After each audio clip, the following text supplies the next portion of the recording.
This book belongs to me.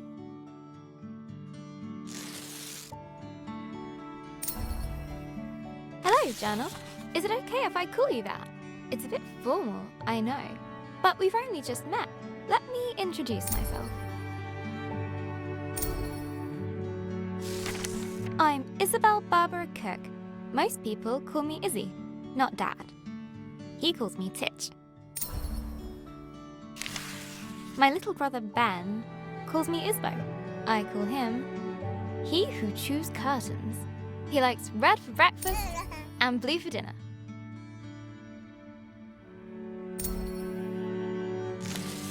And then there's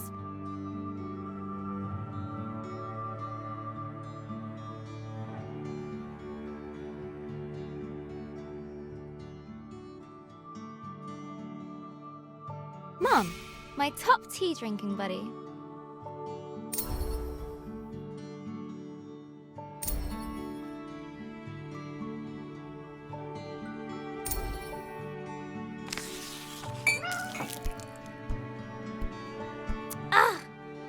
I go get my tea, and this is Pinky. I think she's jealous of you, Journal.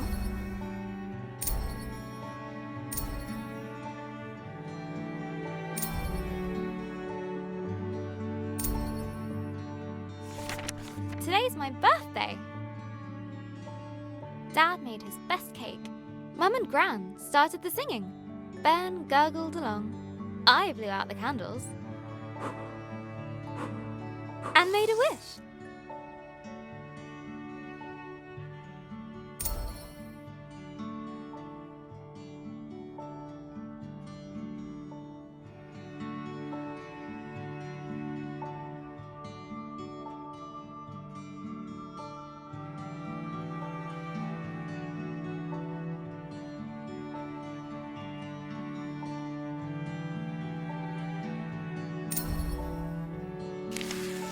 Since I was little, I've always dreamed of becoming a writer. This is where you come in, Journal.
A writer writes.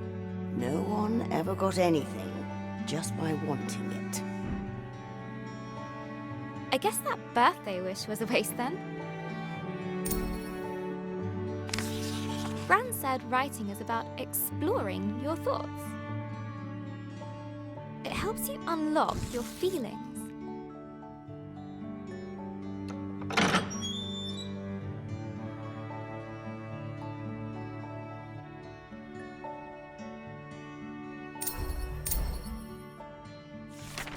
I'd like to write something that will make Gran smile. She always talks about little acorns growing into big trees. Is that to make me feel better about my height?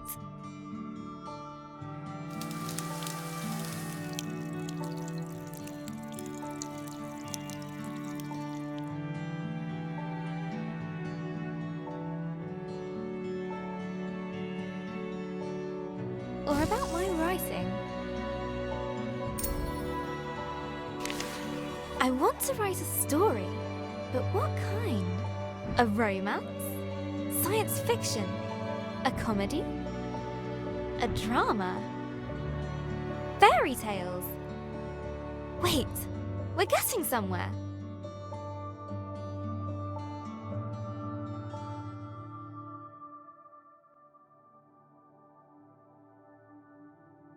A fantasy story.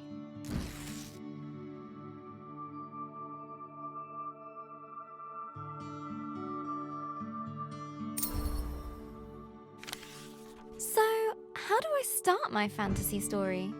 Once upon a time. Ugh. No one said this would be easy. Again. From the top.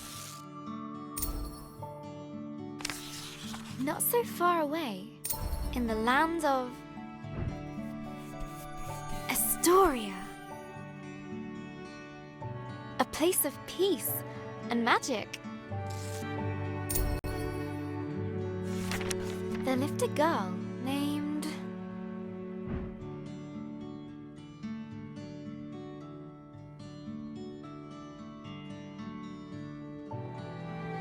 Georgia. Everyone knew her by the bright color.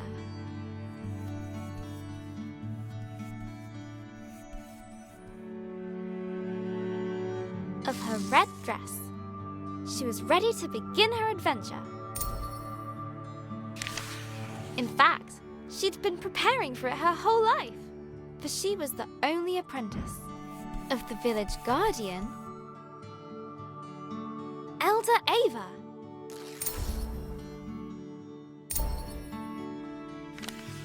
Everyone was very fond of Georgia.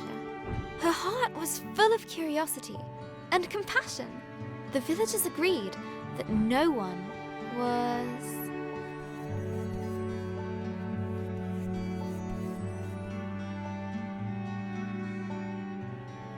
as smart as her.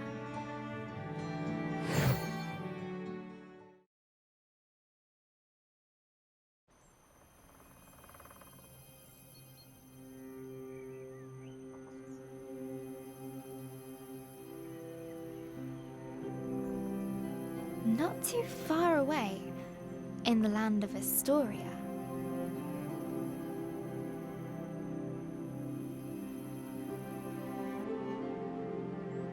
there lived a young girl named Georgia.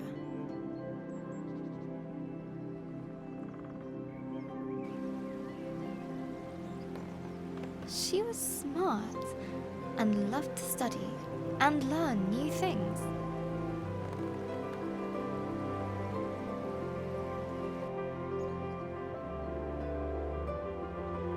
Suddenly, a faint speck of light floated down and began to buzz around Georgia. Hello, little firefly. Did you come for my birthday? Oh, Elder Ava's gonna be so happy. Let's head back to the village. The firefly shared Georgia's excitement. I was studying before you showed up, Firefly. We should pick up my books on the way back. I sometimes forget where I put stuff, especially when I'm lost in a book.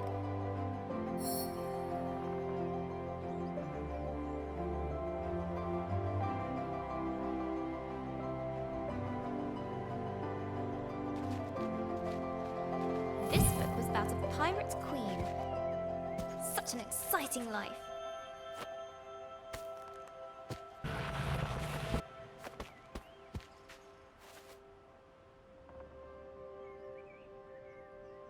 This one's about ancient lands. Maybe we'll go there, Firefly.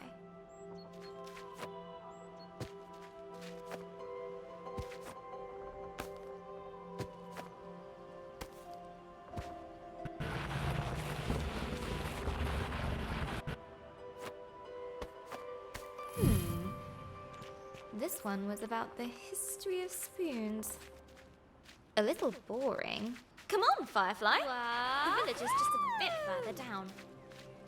I love doing that. The bridge was an old, creaky affair. Careful, Georgia. Careful. Georgia imagines shark fins circling below. Phew! We made it, Firefly. And... down!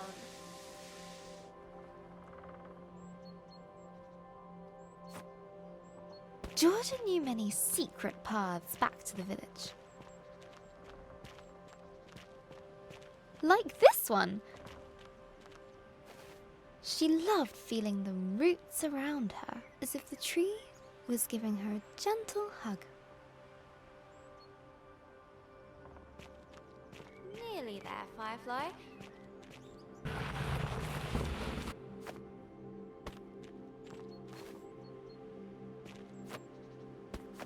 Just one more little slide. Here we go! Woohoo!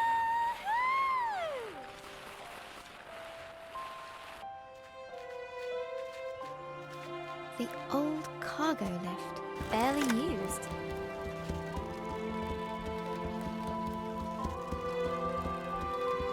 Her own secret entrance to the village above. Georgia couldn't wait to learn more about fireflies. She'd book about her village's history. Look, Firefly.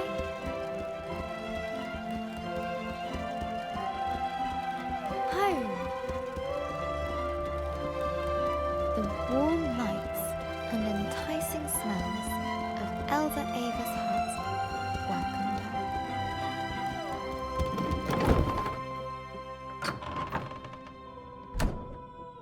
Elder Ava!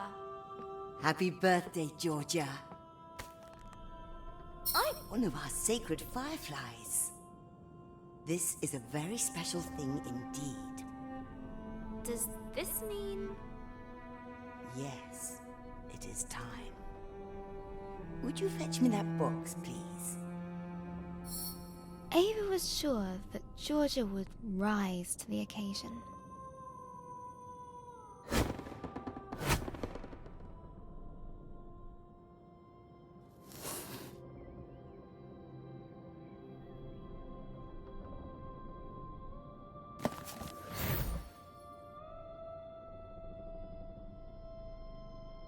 Go ahead, open it.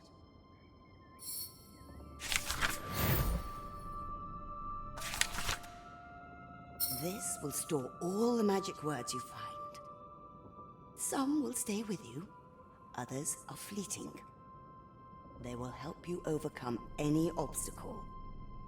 Now, your training is complete.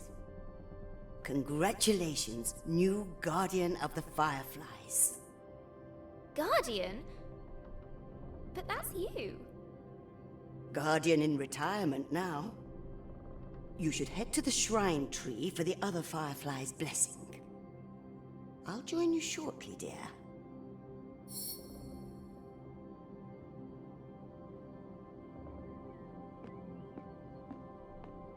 Oh, before I forget, a little something of mine to mark the occasion.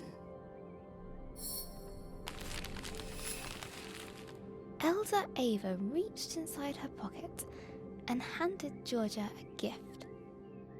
Ava's favorite pendant, set with a giant ruby. Now, off you go.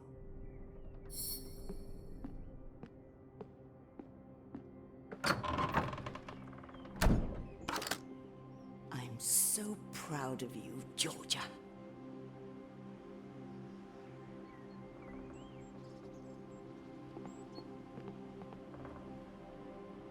I can't wait to try out my magic book.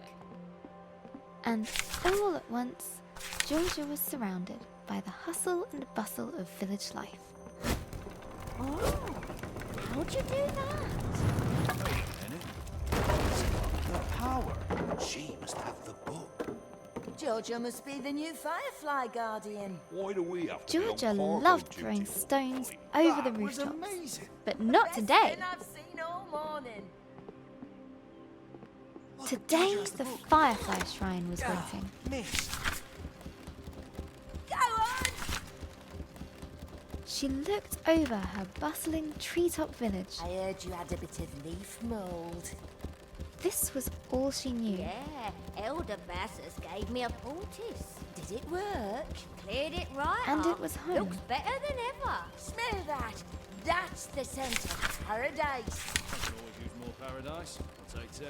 But inside, she was still curious. Hey, Georgia! Happy birthday! No, you can't have a magic book. Good to see you, Georgia. But Georgia has one. But that's different. She's special. But you say I'm special. Careful, careful. No need to rush.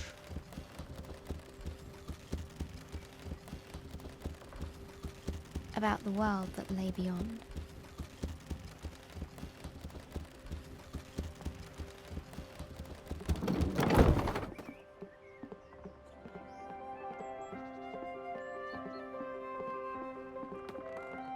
The bridge swayed in the warm breeze. Its slats creaked with a gentle familiarity Trouble. as Georgia crossed it.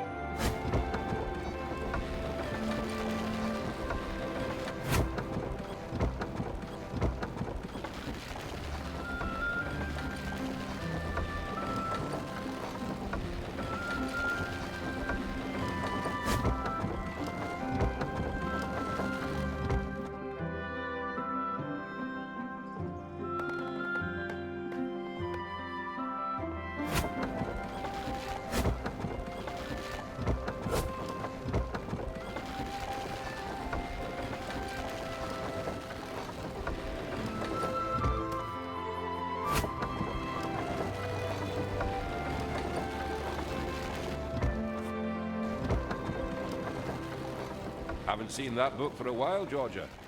You have to see the fireflies. Let me get the gate.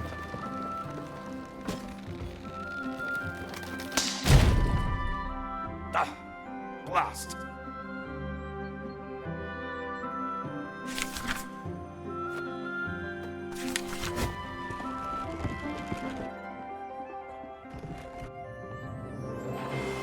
Georgia couldn't wait to see the fireflies.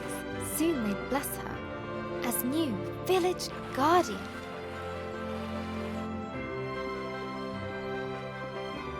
What's being guardian going to be like, Firefly?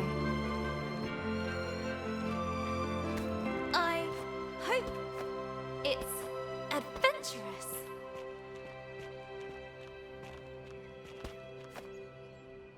Let's swing into adventure. Perfect.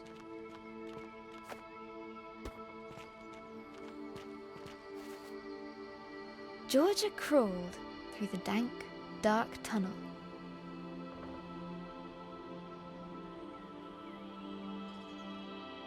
It didn't feel like being hugged at all.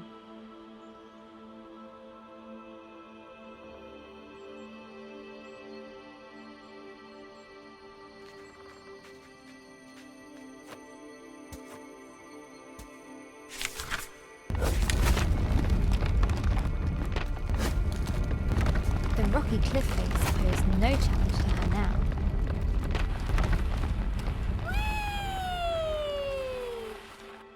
The sacred bell to announce her arrival.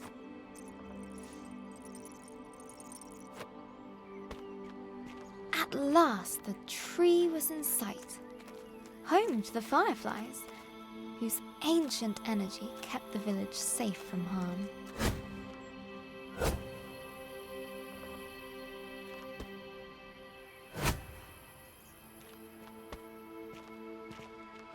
Go on.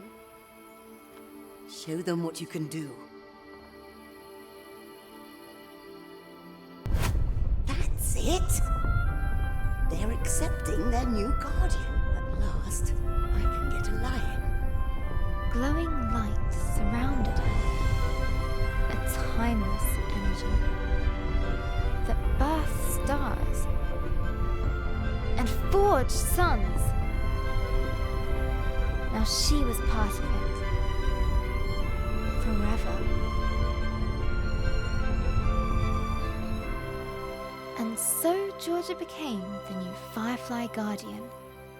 But her biggest adventure was yet to come.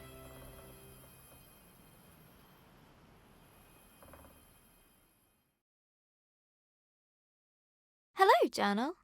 This time of the year, it gets dark so early. Like the day is just an accident, and the night is how the world really works. Stars and fireflies glowing in the dark.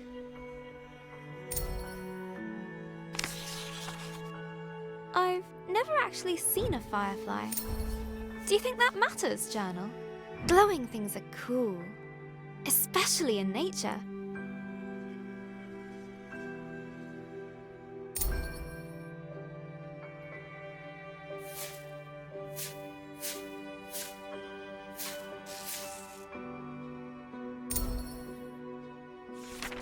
On holiday in Wales, Gran and I would go to the beach and look up at but one night, we looked down instead. The stars were shining in the water. The sky got flipped upside down. We took off our shoes and socks and waded into the water. As we walked over the pebbles,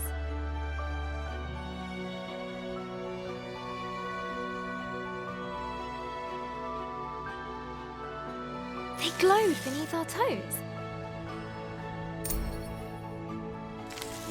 Gran said it was called bioluminescence. Tiny plankton in the water being moved back and forth by the tide. I knew it was just little creatures, but it felt like magic.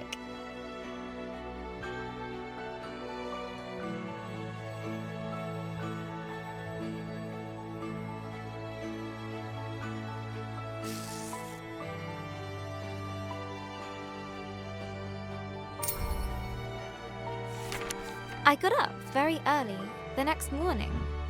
I sneaked into the kitchen, got a jam jar, and went down to the shore to where I'd seen the plankton.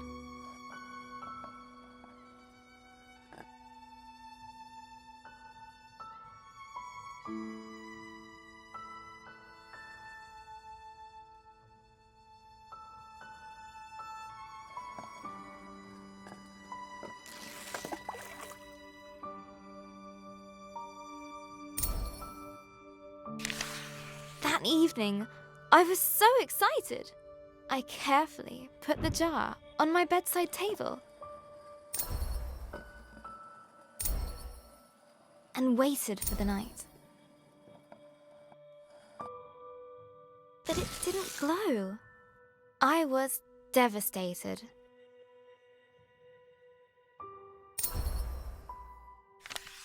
I showed Gran the jar. She laughed. Gran always says,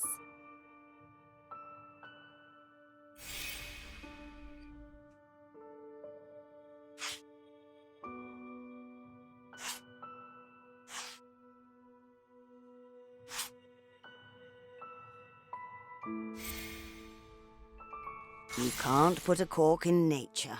they need sunlight and nutrients from the tide. Gran knows about those things. She used to be a marine biologist.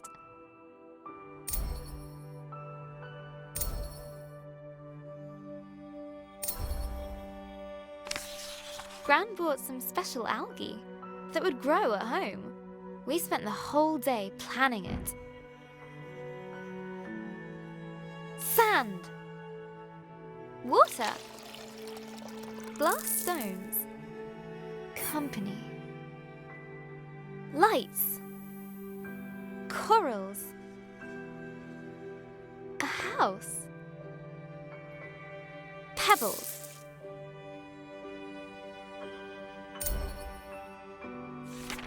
We took pictures for Gran's photo album, for our future selves to remember.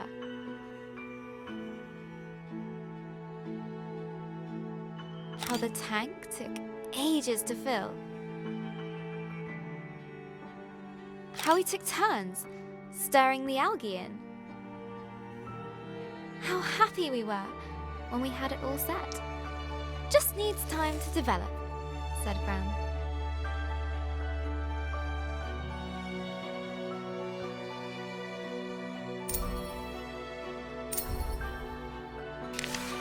After 6 days, the algae was ready. I put the tank on my desk and ran my finger through the water, my own bit of magic.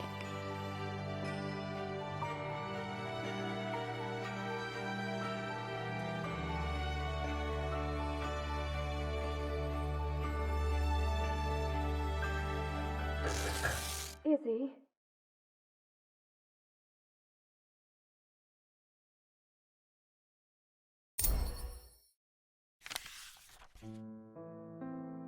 That was Mum. She just got a call. She has to leave now. It sounded really bad. I have a weird feeling in my stomach.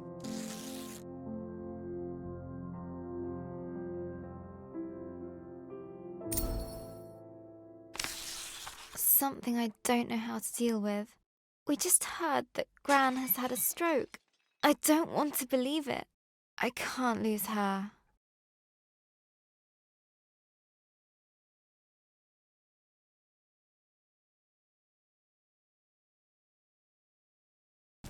Georgia woke from a hazy, distant dream. Something unnatural had stirred her from slumber.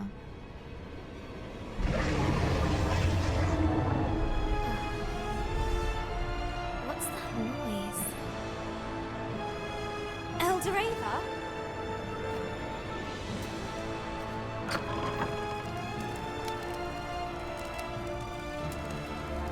Georgia, a giant creature is attacking our village.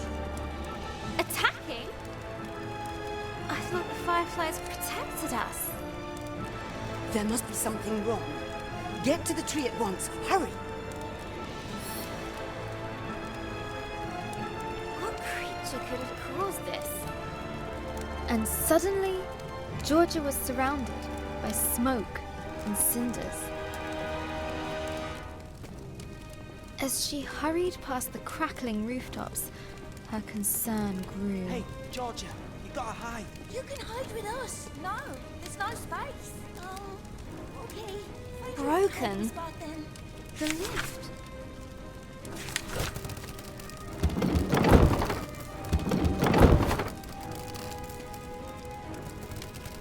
She looked at her burning treetop village. This was all she knew. This was home.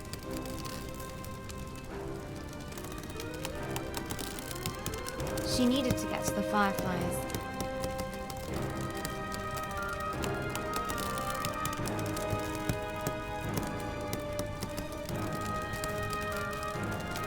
She needed to keep everyone safe.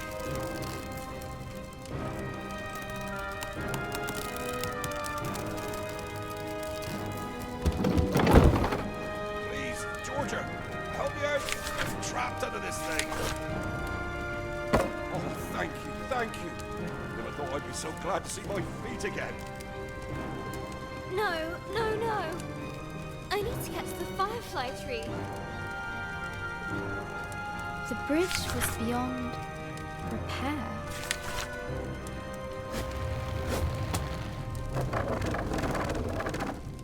Okay. One step at a time.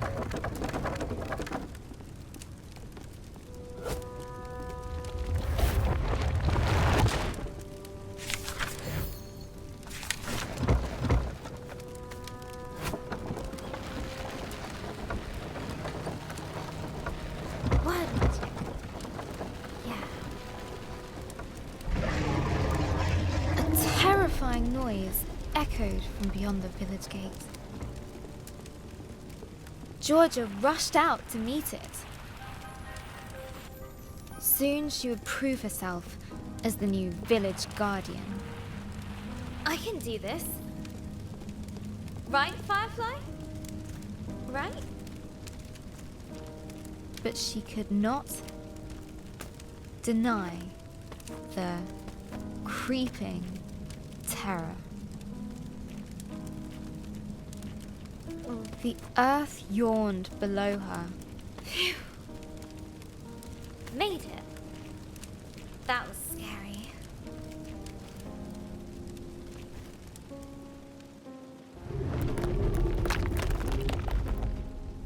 This tree did not comfort her.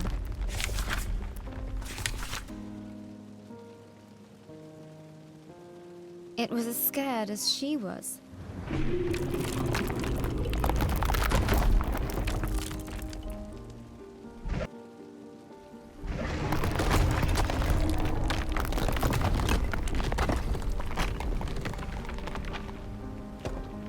With nobody around to extinguish them, fires burned out of control.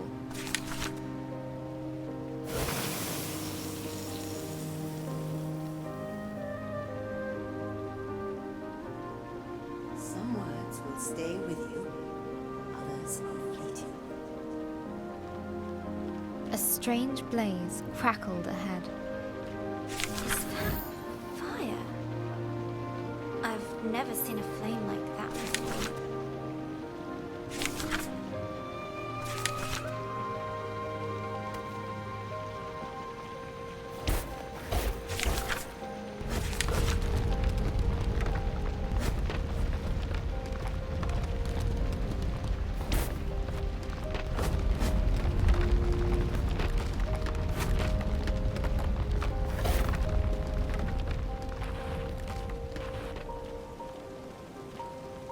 The sacred bell lay silent on the ground.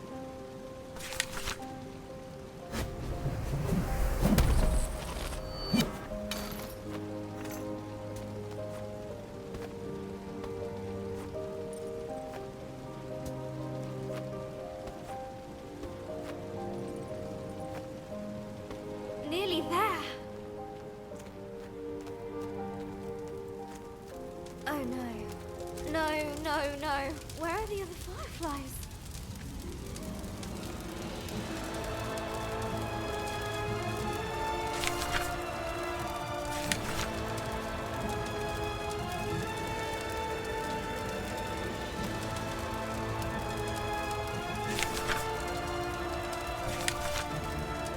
Fireflies?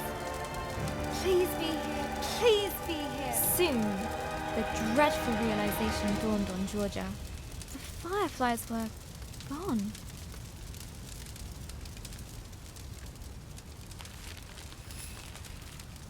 A new determination rose in her. She would find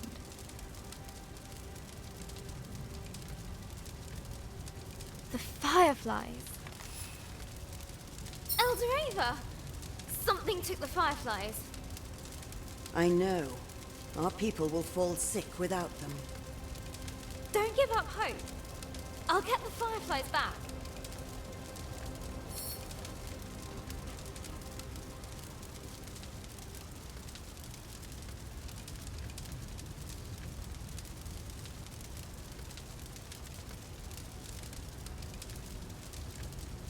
I'll make everyone better. I promise. Go, and may the love of this village guide you. Always. Georgia took a deep breath. She knew what she had to do. She was the guardian. She would bring the fireflies back home. The earth could fall away beneath her, but she would not be stopped.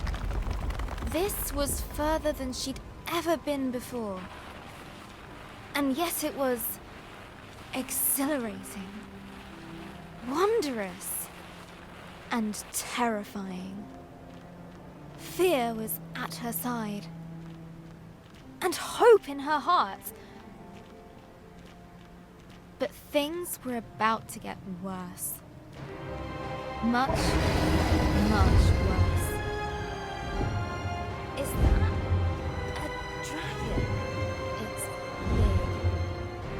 But Georgia would not slow down.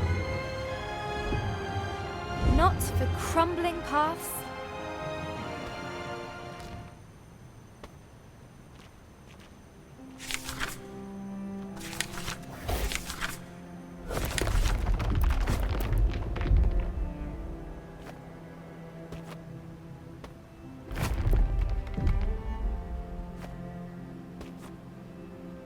Not for giant monsters. She would make it answer to her, no matter what. She would catch the dragon. No, wait! She raced forward and leapt.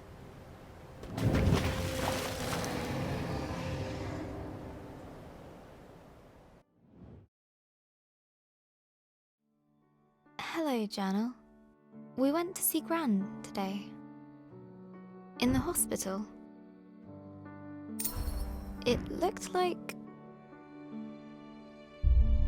a big grey fortress.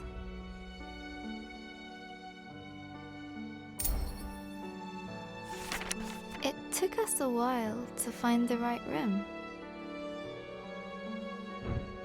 Dad let me open the door.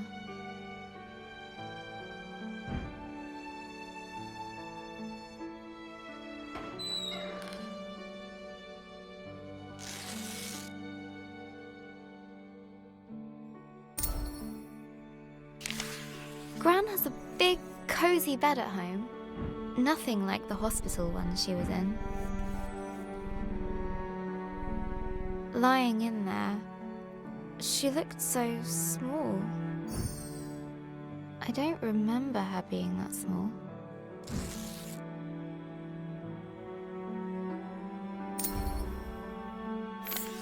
Gran's eyes were open, but she struggled to.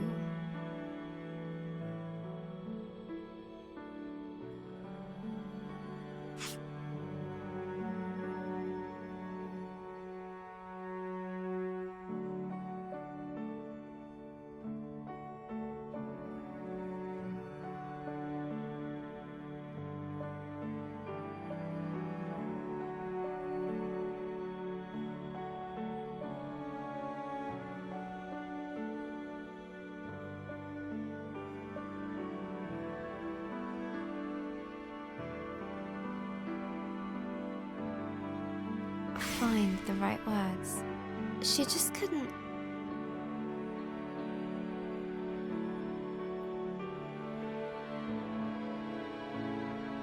Speak properly.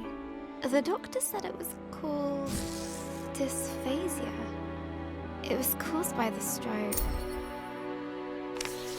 She's usually so talkative, but now she kept stopping.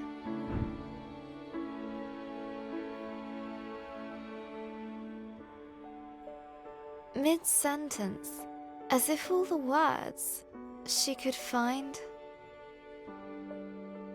were just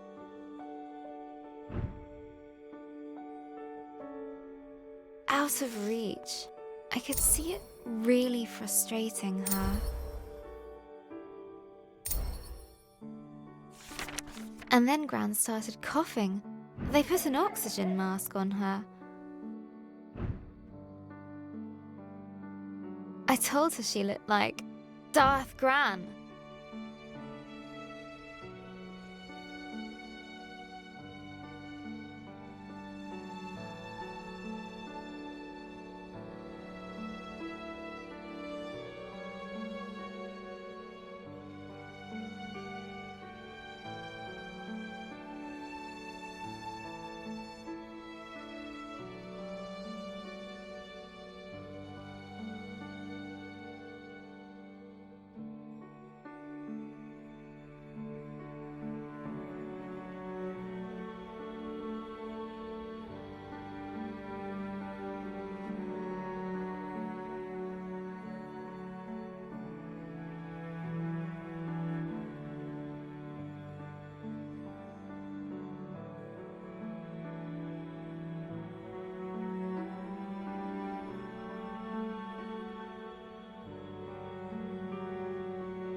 She smiled at that.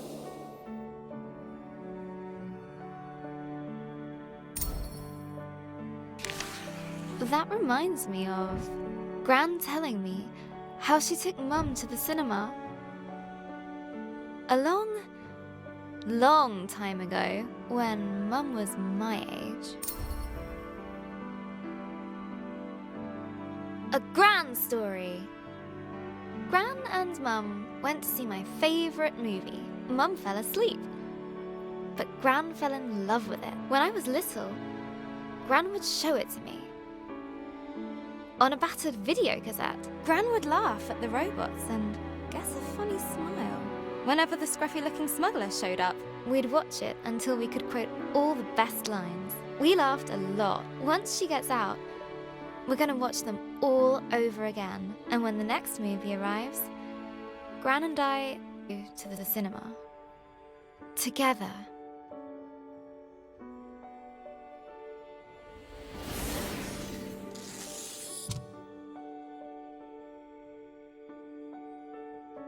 And soon, Gran and I will be playing games again.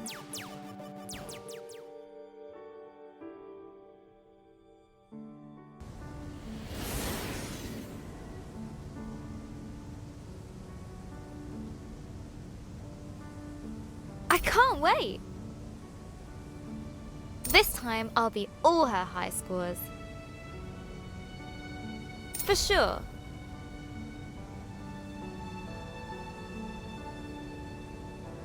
Gran's a tough cookie. In video games and everywhere else. I heard Mum crying in her room.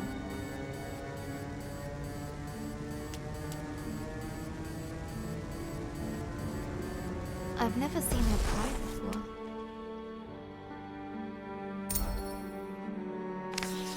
She looked so sad. I didn't know what to do. So I made her a cup of tea.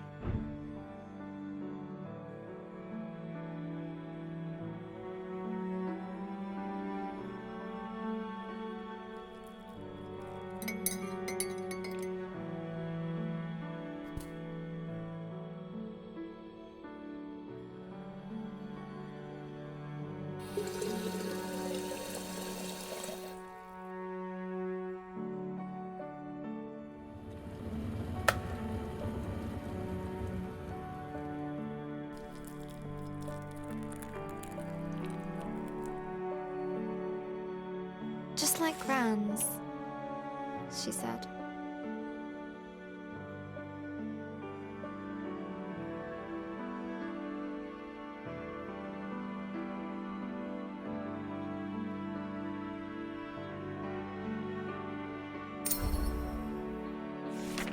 Mum said Gran was getting tired. I said she's getting better.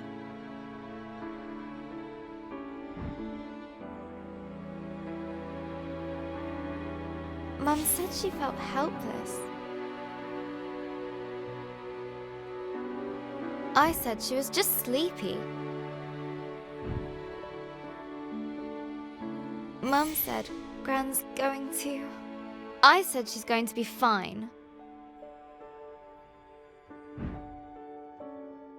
Everything is going to be fine. All you need is a leap of faith. Will Gran still be Gran after this? Of course. She'll be fine. Fine! Gran is going to get better, right? I made her smile. That should help. Got to keep positive. Mum needs me to. I'll show Gran my story. Mum as well. They'll enjoy reading it. I hope it helps. What else can I do? I just need to finish my story. So, where were we? After the dragon attacked the village, Georgia set out to find the fireflies.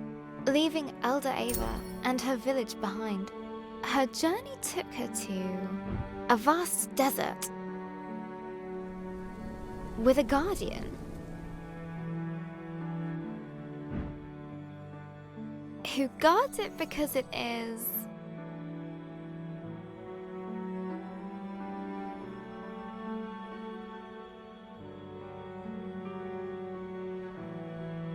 dangerous.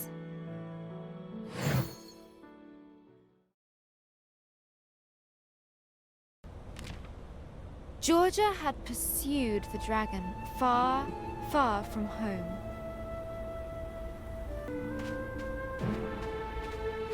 The desert spread out before her.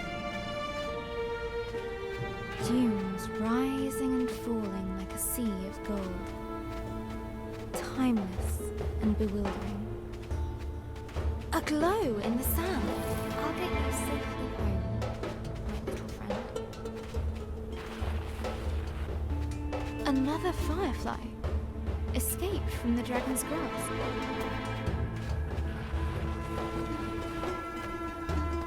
Hey there, little one. You're safe now.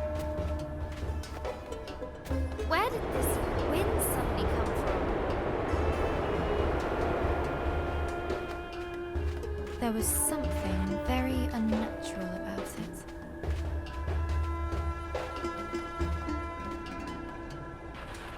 Woohoo!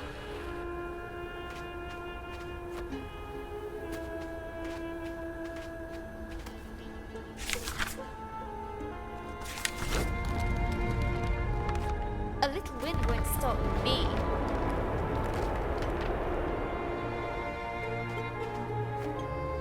Can't close mouth. Hold on, fireflies. Hold on.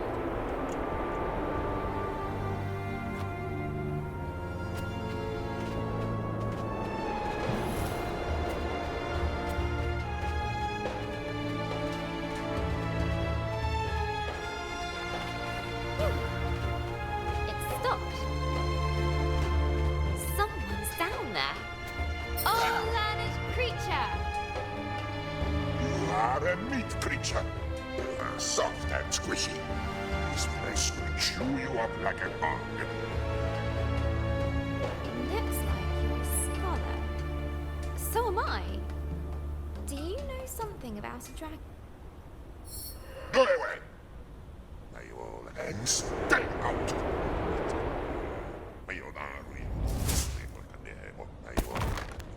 But Georgia's will would not break that easily.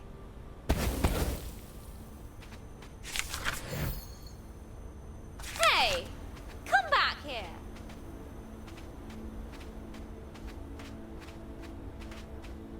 I really need your help. I said go!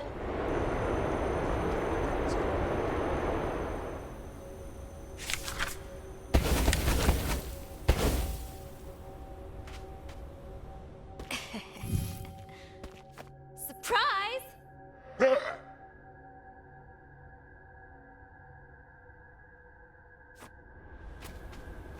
Really?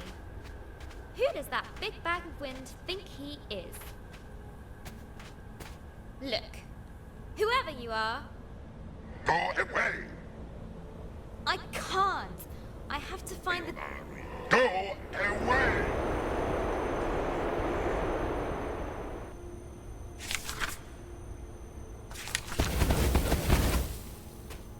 Okay. See ya. Wah! That sorted Mr. Grumpy Pants out. The yawning cave burrowed deep into the earth.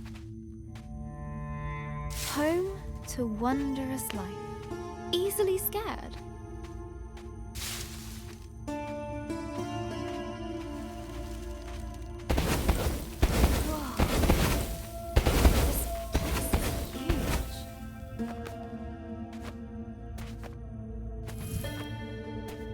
Georgia felt like an explorer.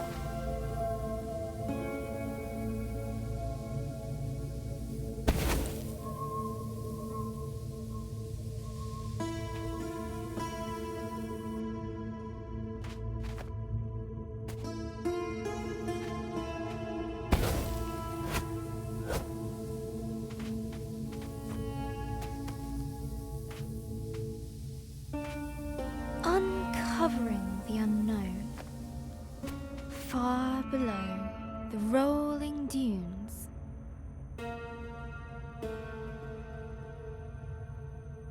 I wonder what used to be down here. Maybe sand-swimming desert pirates? Or one-eyed troglodytes? I hope not.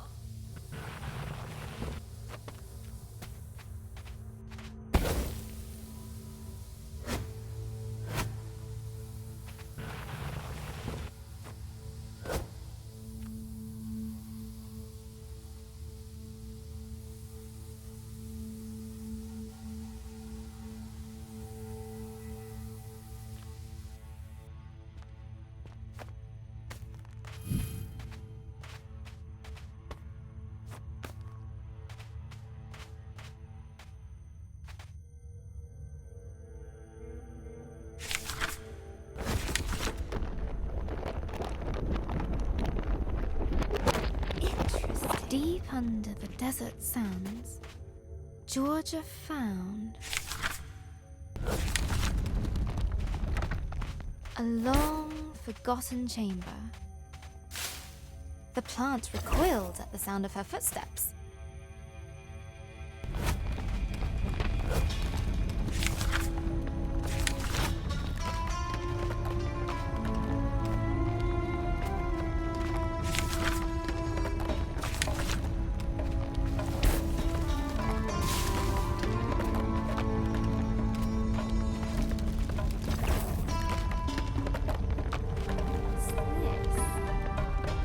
Broken remains of greatness past.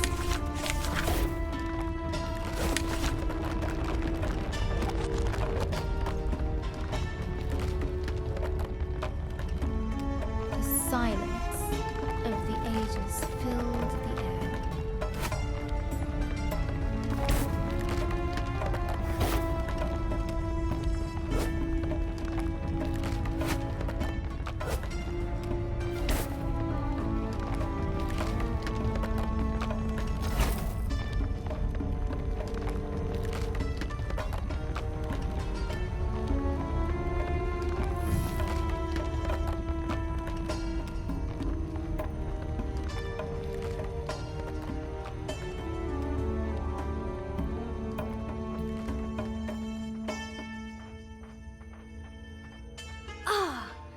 Fresh air!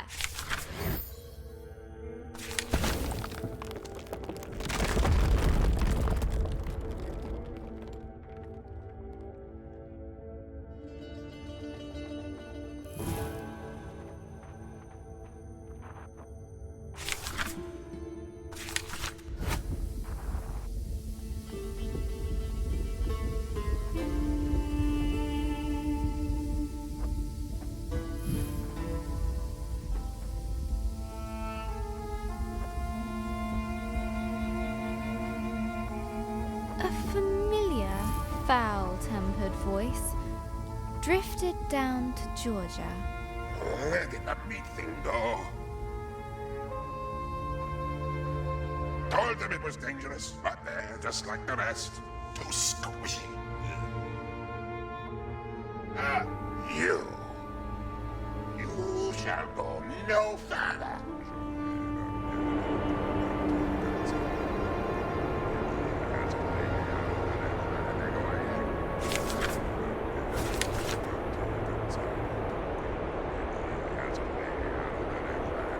Oh, please shut up.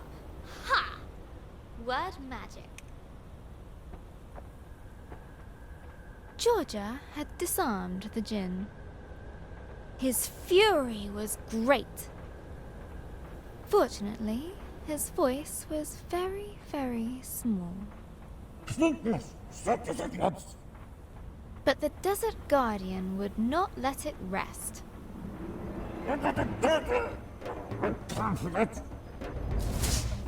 Hey! Stop it!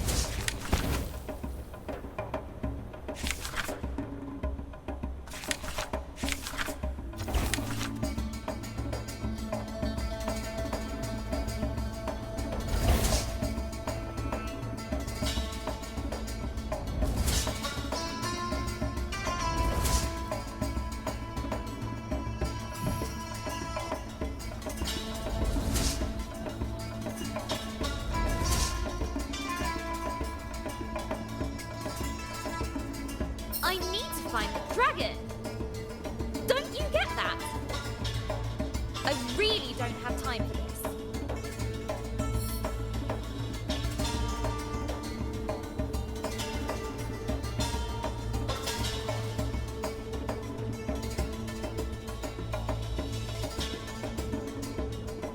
That's it. So long.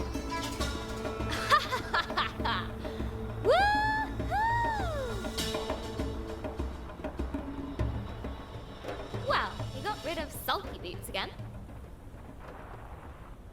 Now, what's all this? As she looked around this lonely, desolate place, Georgia wondered, why would anyone choose to live here?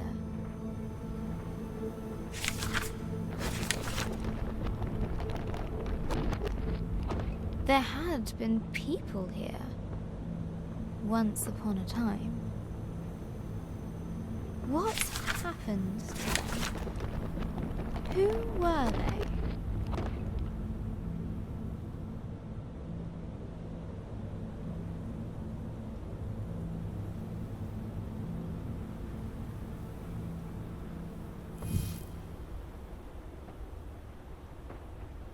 Maybe I'll find answers here. The dome was empty, but for a pool of water. An inviting place to rest.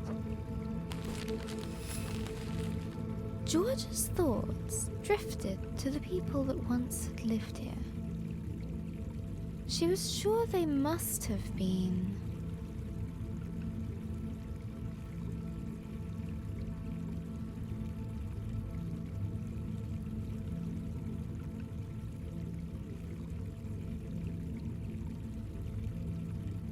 warriors.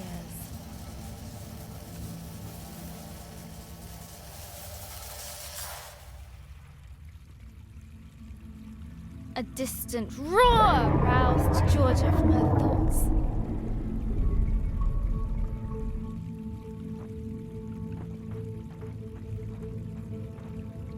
I'll catch you yet, dragon.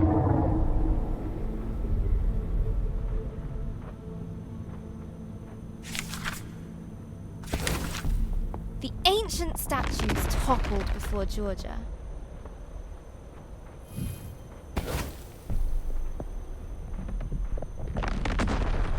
Proud warriors,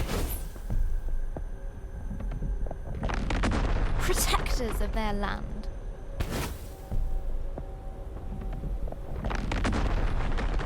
Fall before me.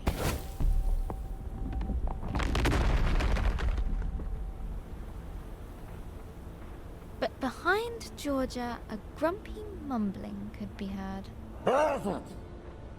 Ugh, him again. Let's move.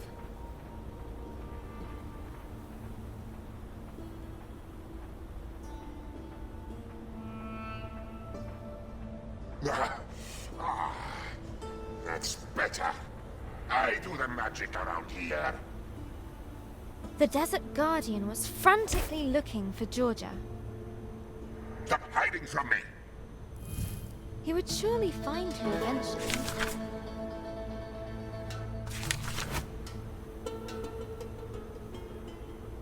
Wouldn't he? Easy.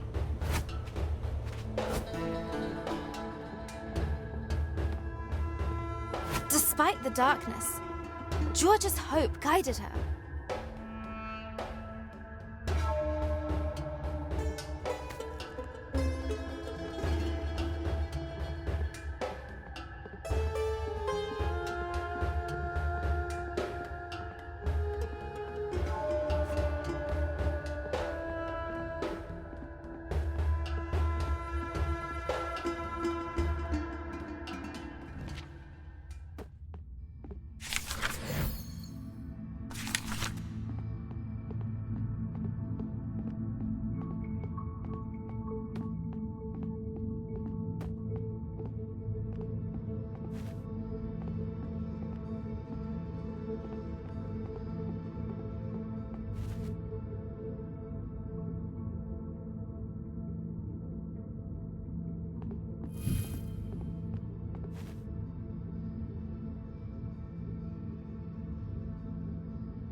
must flee. It must. They mustn't know. Well, now I'm curious.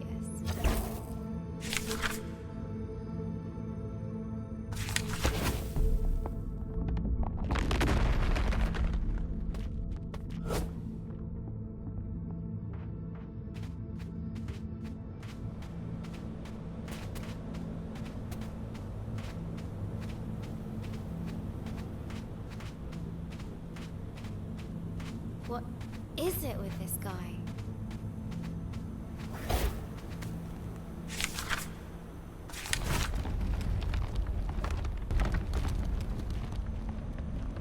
They mustn't see. No, no, no, no. What has you so worked up, old windbag? The past. The past. It stays hidden. It must.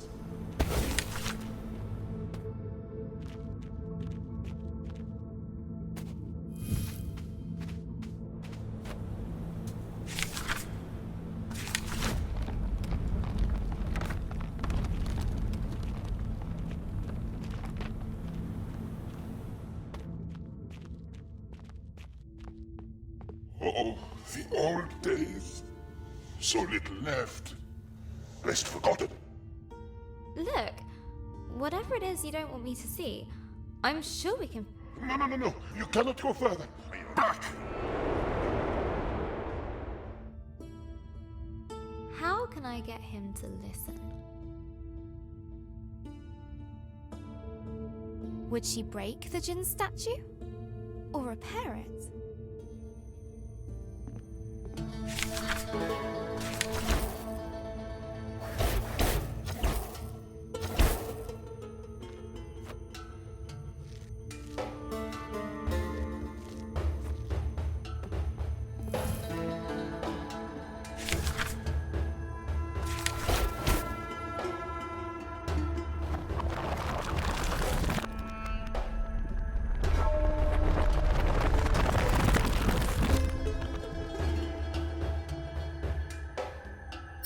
Human creature.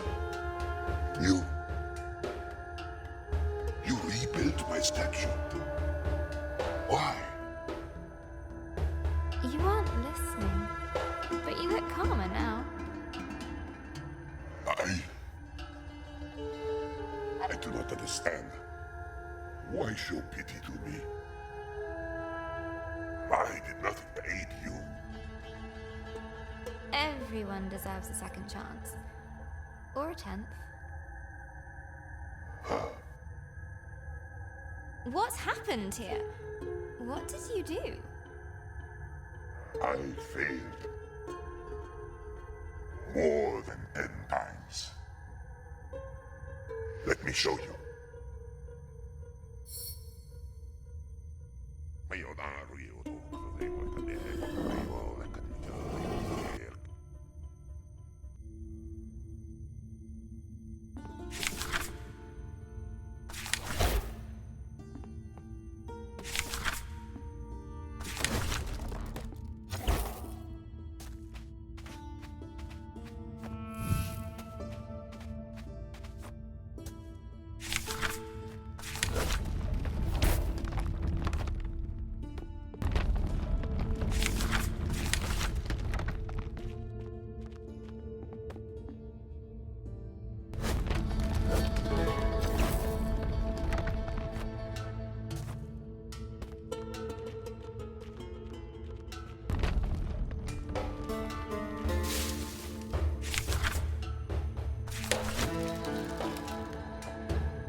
I was once worshipped here.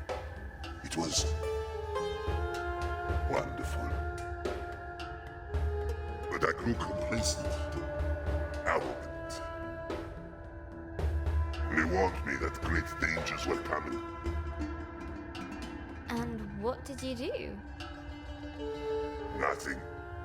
I believed that there was no danger I could not thwart. I was wrong.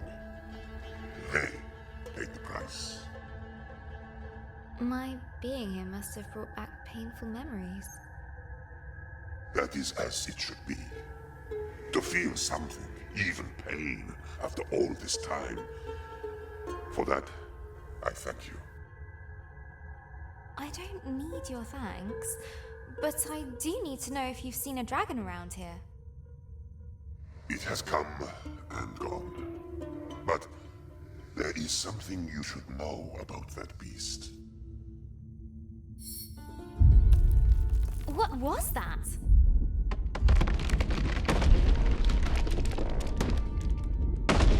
Hold on! Fall softly, my friend. Knowledge will be yours in time. Use it more wisely than I did.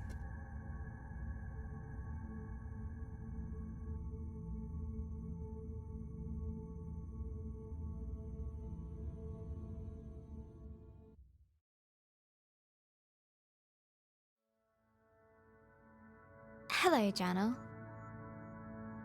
Today at school, I got my history essay back. I wrote about Vikings. I love Vikings. Mr. Collins didn't like it. I won't be showing this to Mum.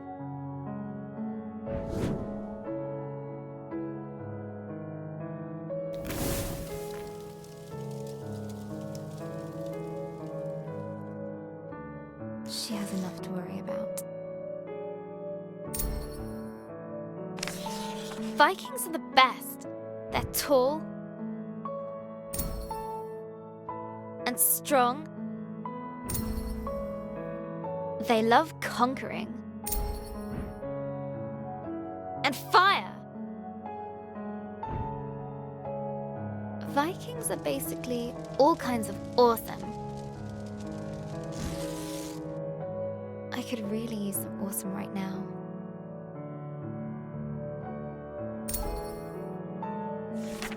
I got her old photo album out.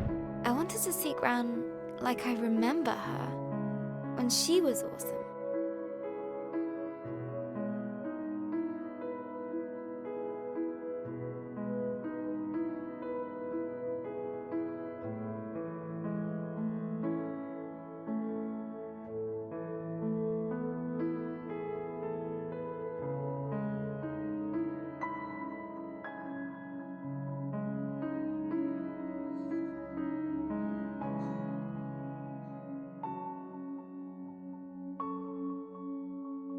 But every time I close my eyes, I see her in that horrible bed.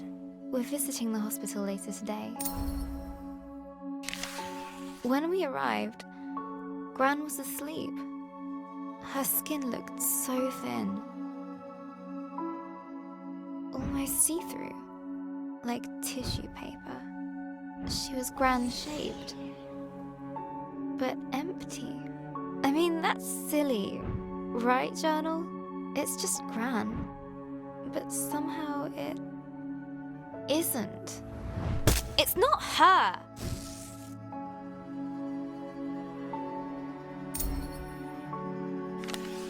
She woke up after a few minutes, but it didn't seem like she knew who we were. Why? Why is this happening? Why her? It isn't fair. Why, Journal?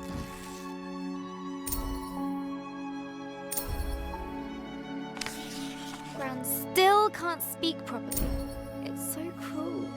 She can't tell us anything. Like what she wants to eat? Or how she feels? And what's worse, everyone pretends they're having a real conversation with her, but they're not.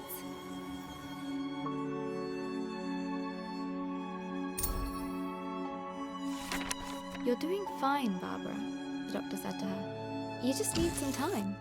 Hospitals should make you better. She's so ill now.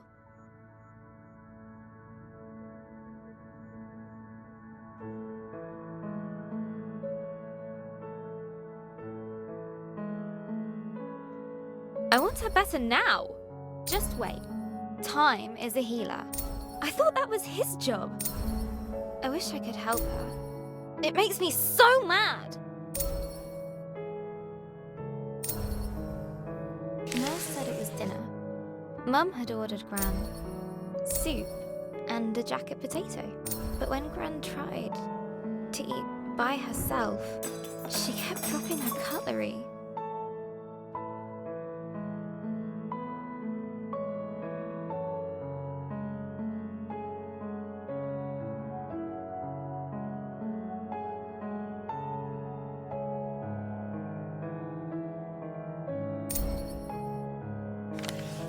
Then I noticed Mum had ordered her mushroom soup. Mushroom! Gran calls them nature's bogies.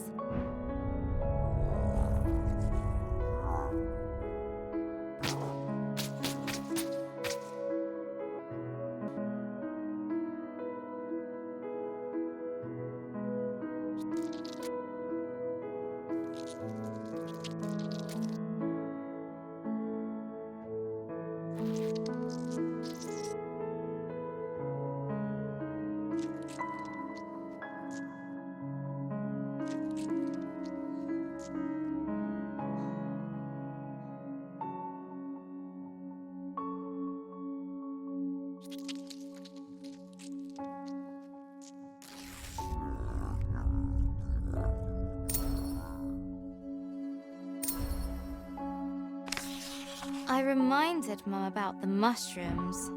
She got that look and banged the spoon against the bowl. There was lip pursing. But looking at Gran, I had to help her.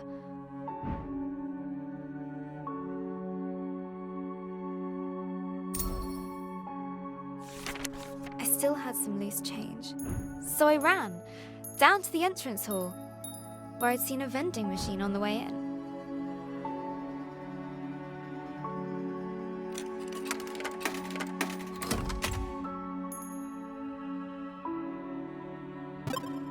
Egg sandwich! Hurrying back to 305, I couldn't help but grin. They didn't let me back in. Adult talk. Wait outside. So I waited on a bench until Mum came out the room. She said nothing. Just took me to the car. We didn't speak a single word. Not at the car park. Not during our drive home.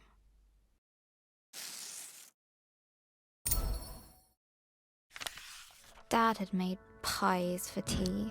I just wasn't hungry. Dad said I needed to eat.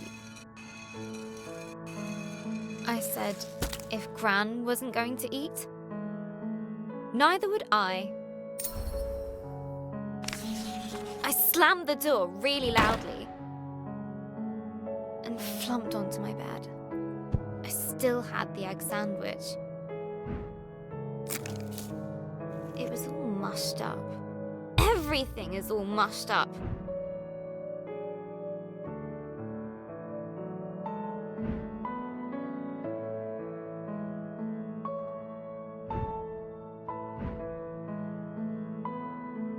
Dad is mean. Mum doesn't care. And pie is stupid. Maybe I should just try to write my story.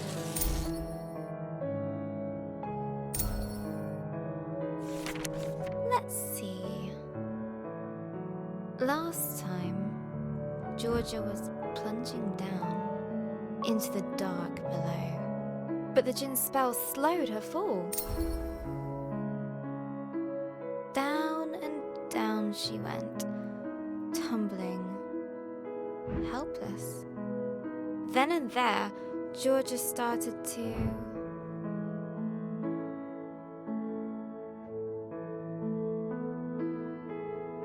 scream, but the darkness didn't care.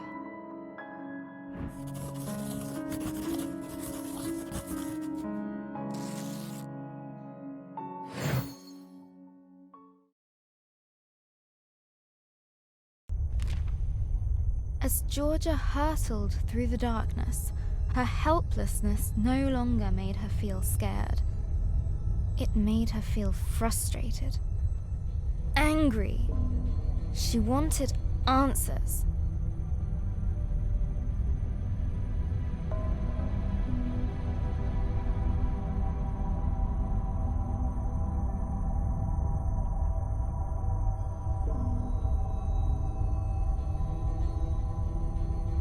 The Jinn's magic gently released her into the unknown. Now where am I?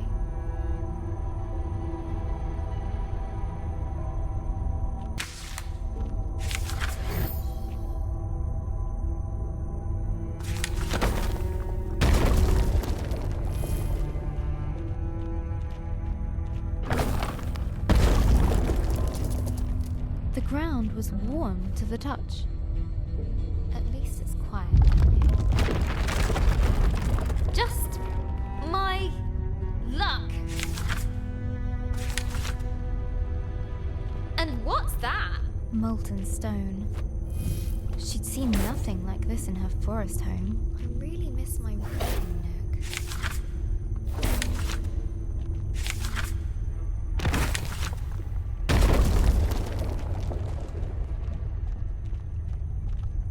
A stalactite hung above, looking decidedly precarious. None of this seems welcoming. None at all. Careful! What is this?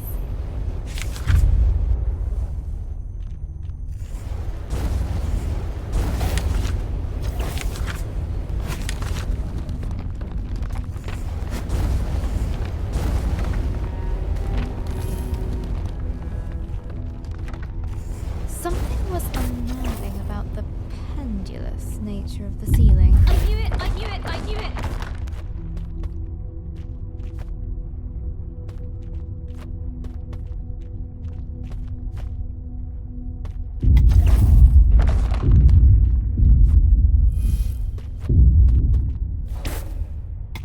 Ah!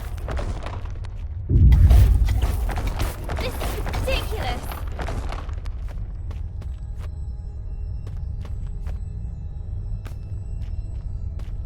I need to find whatever is causing this and stop it, or I'll be smushed.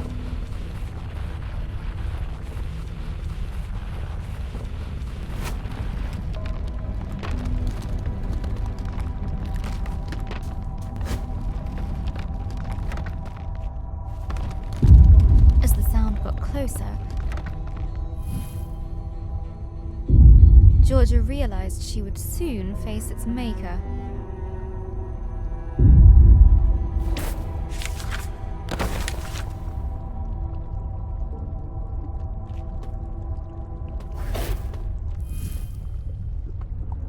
Okay, here we go.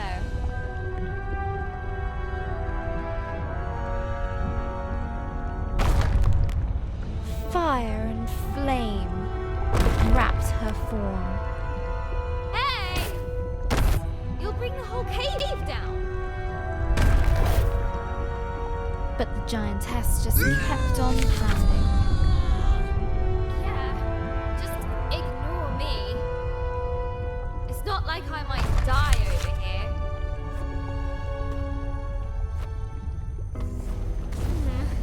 At least that noise has stopped.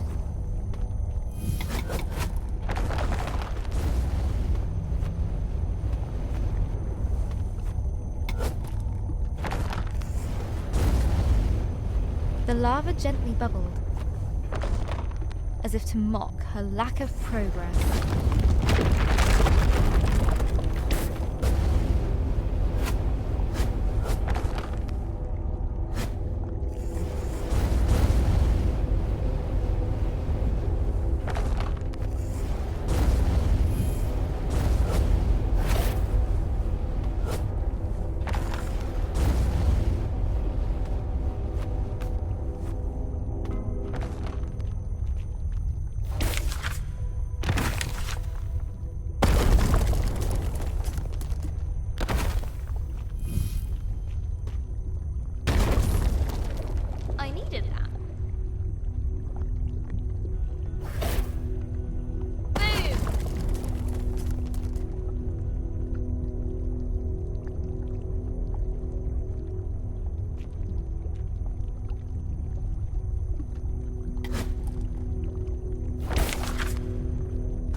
Inside Georgia was a white, hot rage.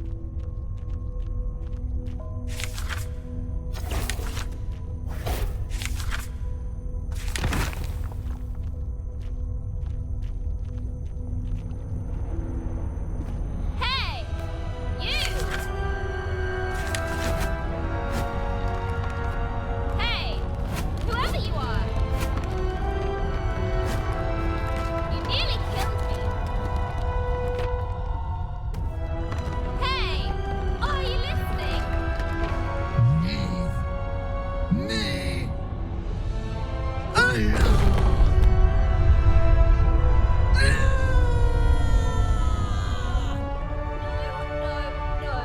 No. That's not fair. What is wrong with you? What's wrong with me?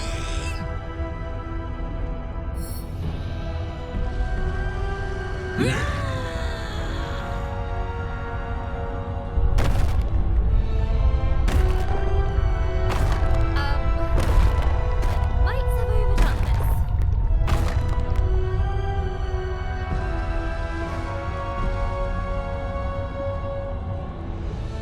I really need to get out of here. A timely exit.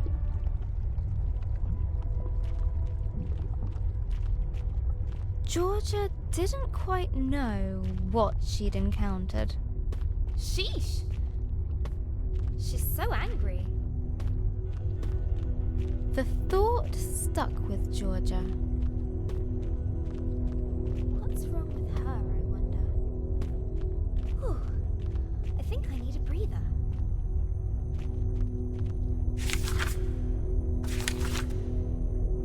A place to rest. Georgia was beginning to feel the burn of loneliness. Ah, better.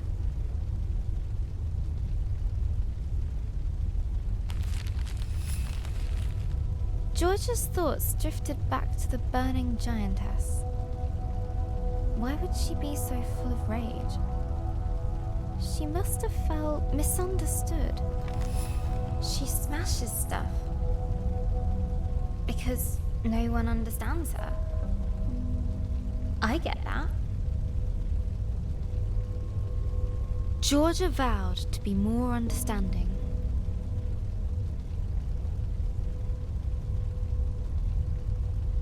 If they met again.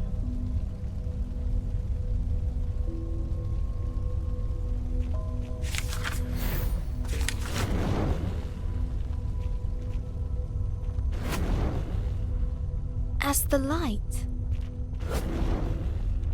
pushed back the darkness, a heaviness lifted from her heart.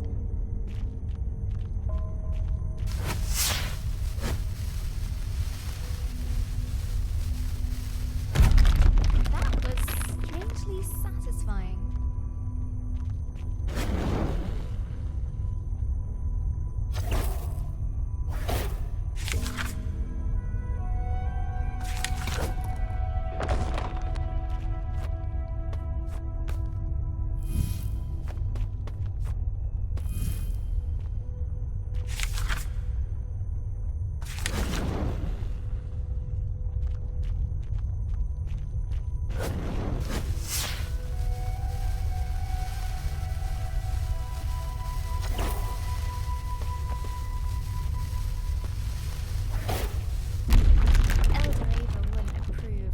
But I don't care.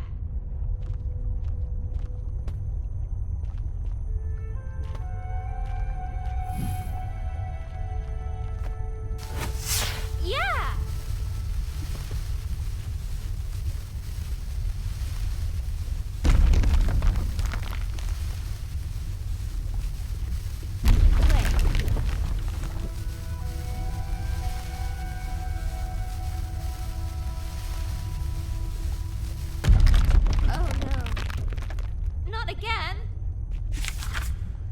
Georgia was adrift on the current.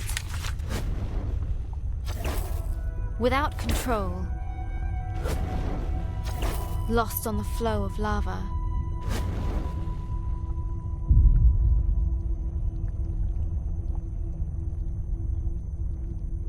It would take her where it wished.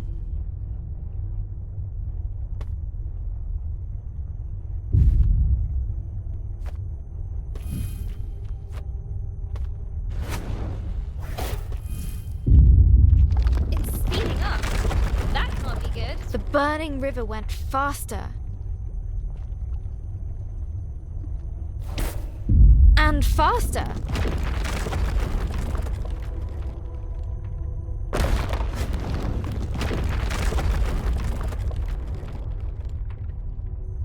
That's not a very good ending.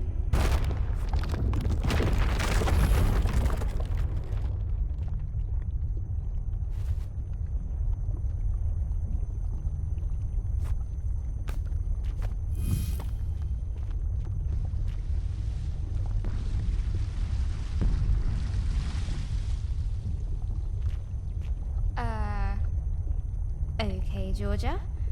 Remember, empathy. You!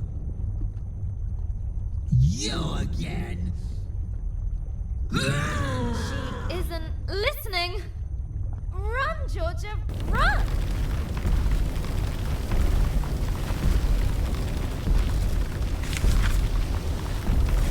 Thundering steps shook the earth.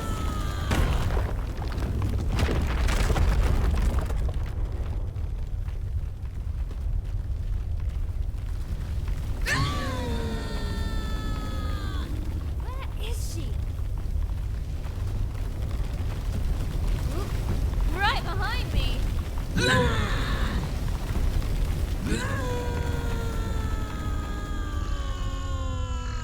Debris was flying everywhere.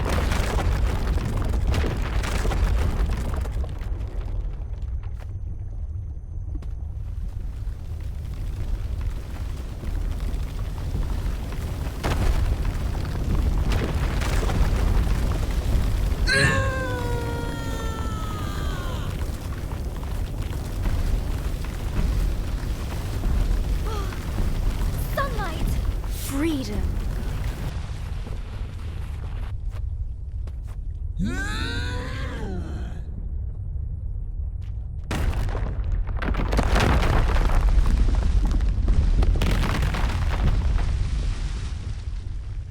Now look what you've done.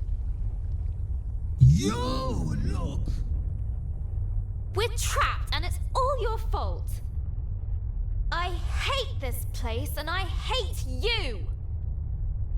I hate you! Her anger consumed itself. Huh? What happened to you? No! Don't feel so angry now! Angry. When I'm angry, I take a few deep breaths.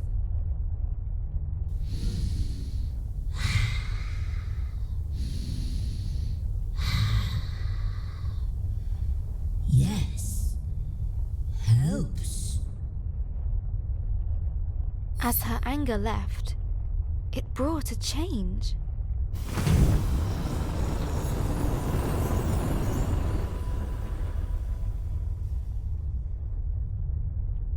You did it again. Lump's anger gone. Lump? Nice to meet you. I'm Georgia. Sorry I was so angry. Lump's sorry too. Lump scares Lump when Lump's so big.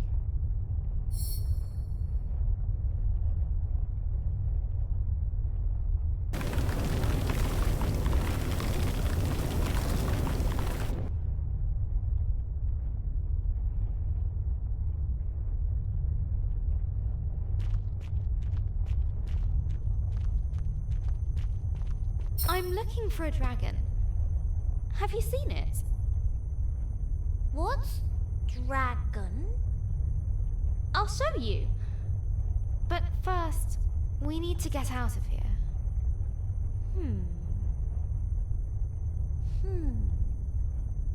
Just then, Georgia noticed a boom shroom she hadn't seen before.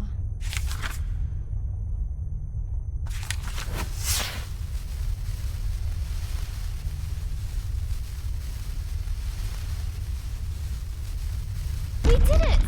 We're free! Free!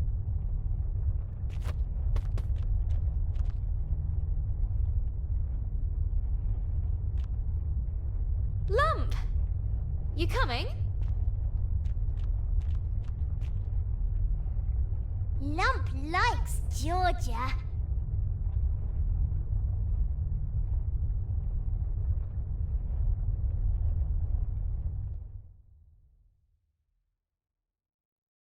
Hello, Journal. Today, Sarah at school told me her granddad had a stroke too. His mouth went lopsided, and he spoke a little funny. Now he mostly sits around, watching the telly.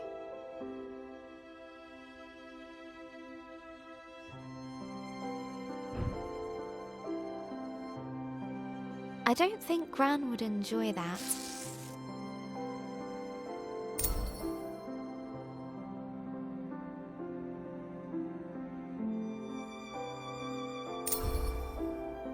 She'd feel like she was giving up. She'd want to keep moving, keep doing things. Gran always says.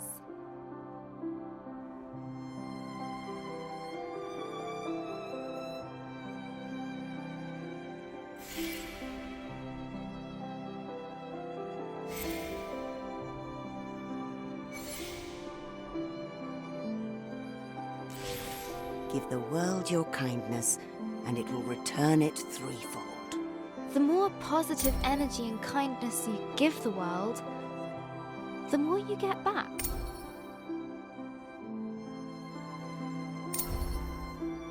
When Mr. Parry's lawn got too high, Gran cut it for him. For the community centre meals, she baked cakes.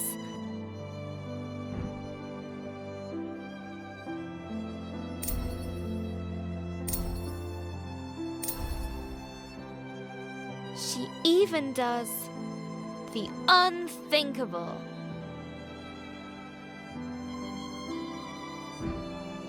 She changed Ben's smelly nappies. We could do with kindness right now. Someone better step up. Me! Starting with bringing world peace? Cooking for the elderly? Cutting Mr. Parry's lawn? Tidying my room?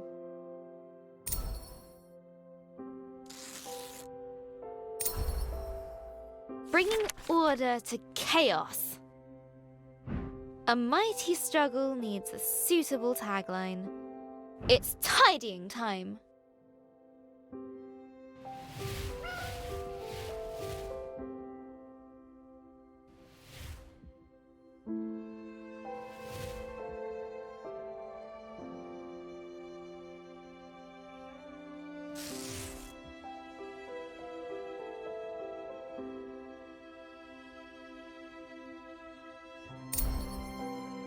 And then I did the washing up from breakfast.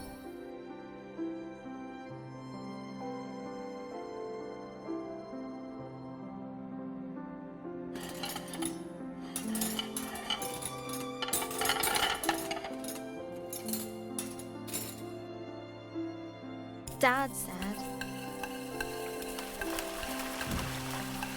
"It's a miracle." Then he backed. He's such a complete numpty head. But it made Mum laugh.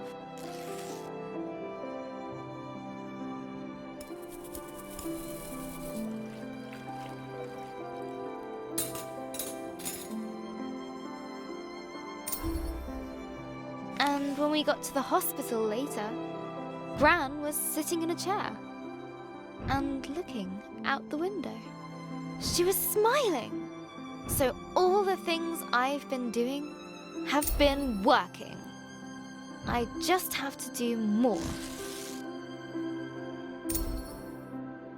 There was kale for tea, which is a kind of vegetable torture, but I told myself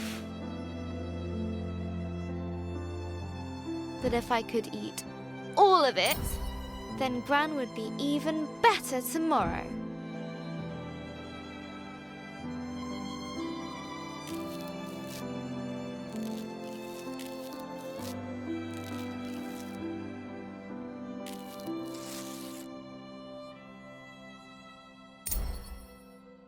I am on fire today. I ran up the stairs 2 at a time, just to top things up. Pinky was very impressed and slept on my feet all night.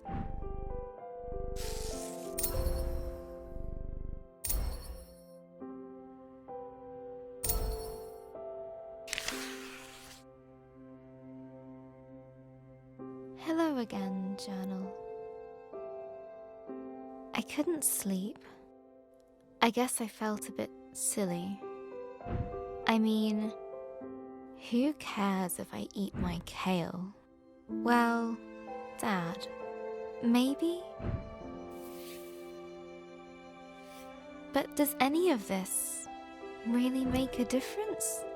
It's just, if there's a sliver of a chance, it actually does. I want to believe in it.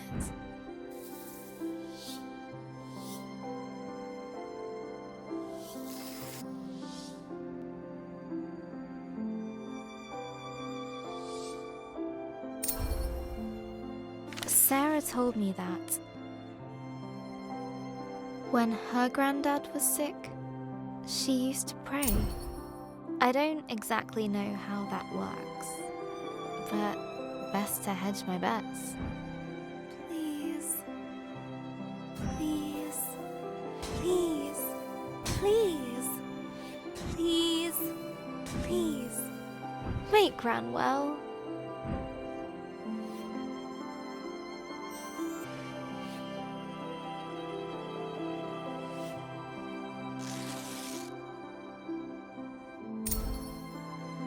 Sarah's family are pretty religious. Not like Mum and Dad. I don't know that much about religion, actually. I like the stories, especially the one about the Ark, and rescuing all the animals.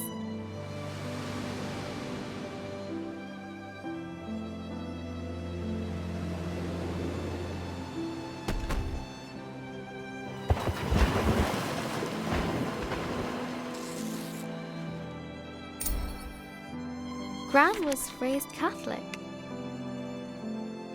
but I never really heard her talk about God, apart from that time she dropped the yogurts in Tesco's. We took care of the mess before the staff noticed.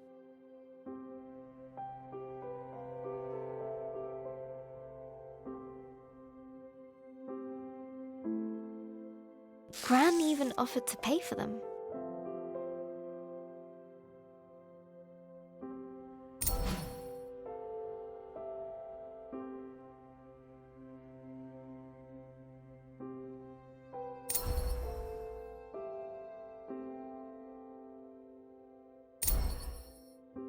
I asked her once. She said, if there is a God, they're in our actions. How we help and love one another.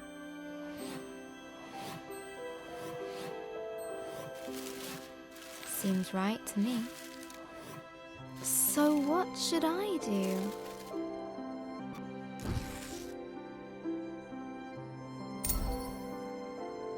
I'm going to bring in my story next time we go to the hospital. I can read it to her. I think she'd like that. Maybe if I do a really good job, she can come home in time for Ben's birthday. But first, I need to get on with the story. Having escaped the flaming caves, Lump and Georgia ventured into a tenebrous forest. Writing Lump is going to be fun.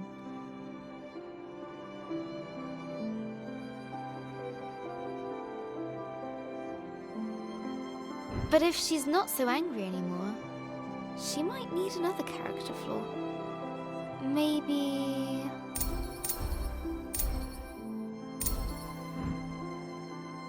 uncontrollable cravings for...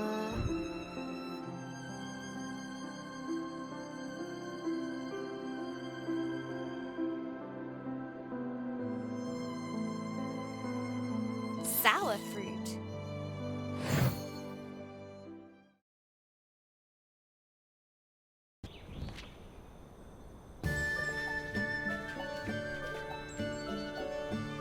Gentle sunlight streamed across their faces.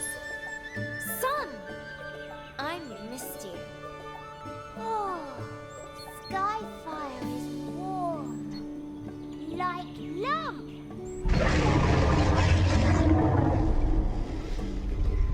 That's the dragon! We've got to follow it! Dragon?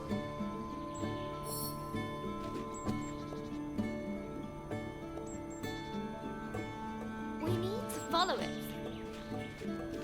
Let's go, Lump!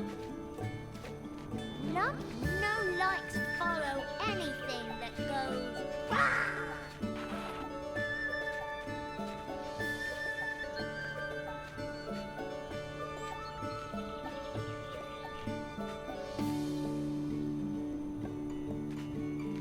Are you coming? Claw things. They're spooky. They're just trees, Lump. Back home, we know has them.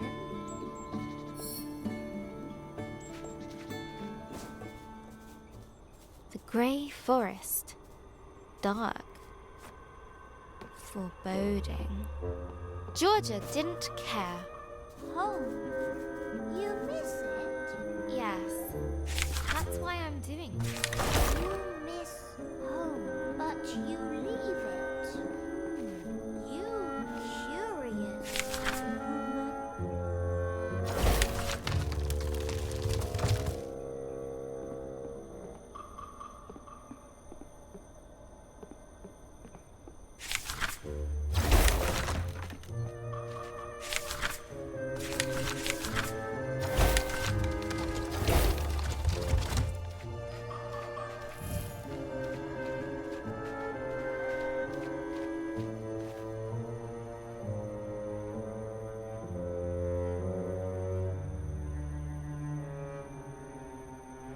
I had to. The dragon stole our fireflies. I promised I'd get them back.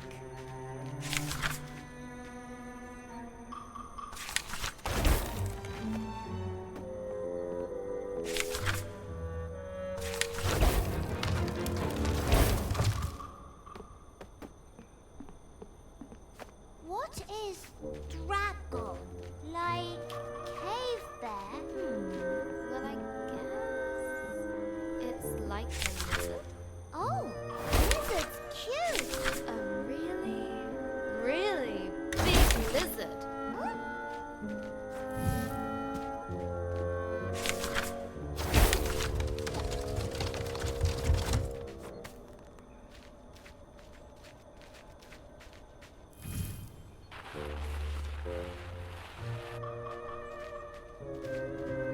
Ooh, big stone. Go, go, push it, push it. You could help, Lump. Lump small. Lump no use. You used to be a lot bigger. Lump was? I'll remember. I'm glad to have you here, Lump, even though you are small. Lump glad to be with humans. You are the bestest human. Yes, yes.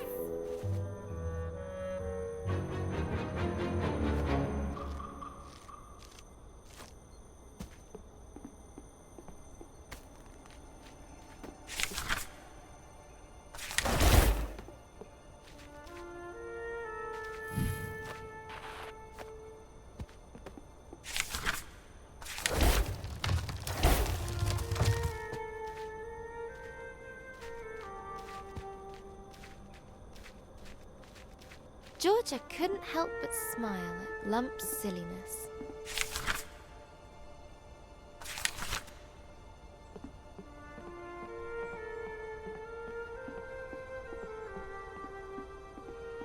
Her fiery friend was finding a place near and dear to her heart.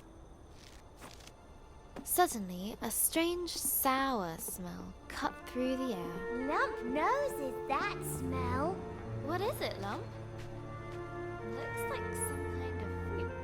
A fruit? Yum yum. Lump loves fruit. Phew, this is making my eyes water. You really like this, Lump? You are a strange creature. We need to go. Now!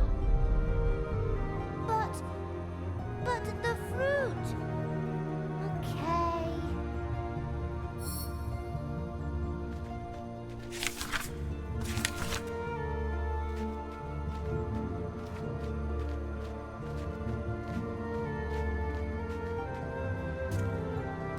Shadows deepened in the ravaged forest. We're getting closer.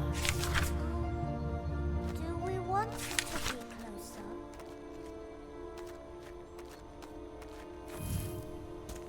Look, Lump! Dragonfire! It's here. Yes. Dragon here. This way. Lump.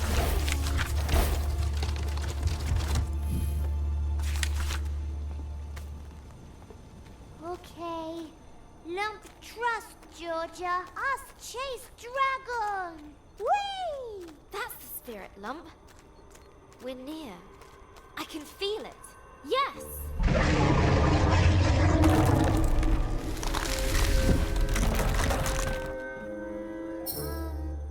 Georgia?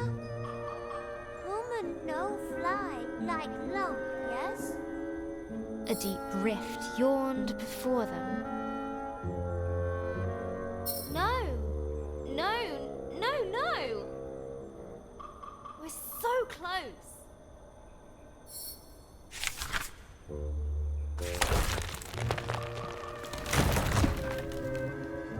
That wasn't meant to happen. But the fruit had an irresistible draw on Little Lump. No, Lump! Stay here! I need you! Lump's still here. Just busy. Georgia felt her resolve melt. I need to find the dragon.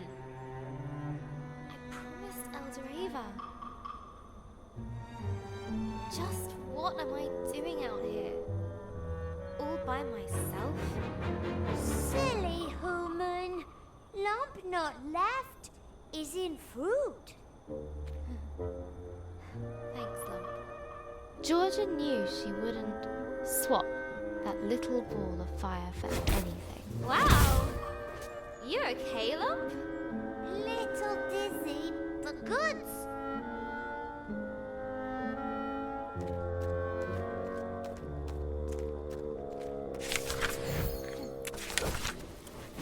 What a rush!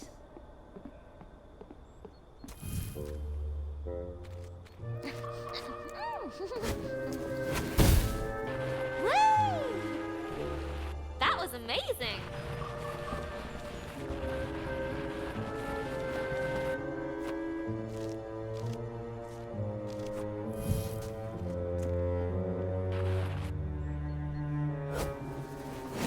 We's great team. Starting to tickle.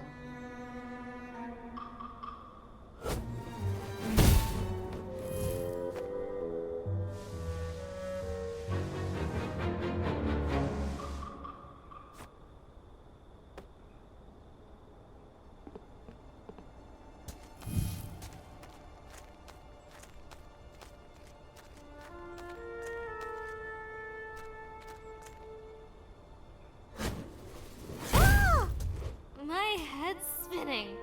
This may be better than fruit. There was no doubt. Something strong and very, very large had been here recently.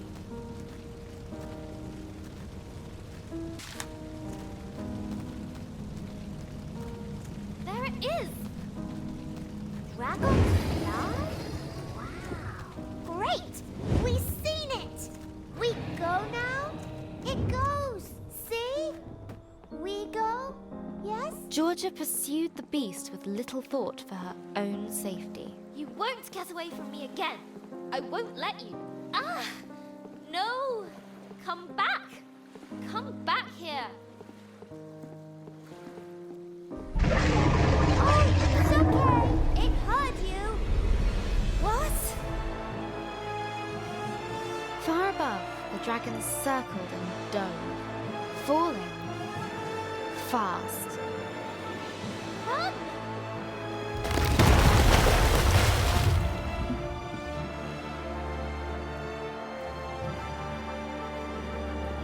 As the waters calmed, Georgia realized the dragon had gone far, far below. Oh! I...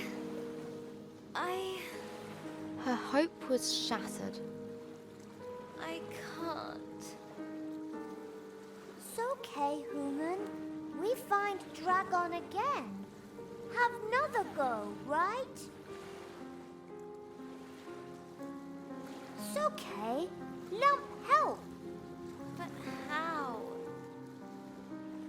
Most of the pieces are gone. I can't even fix it. Look. You get on this, okay?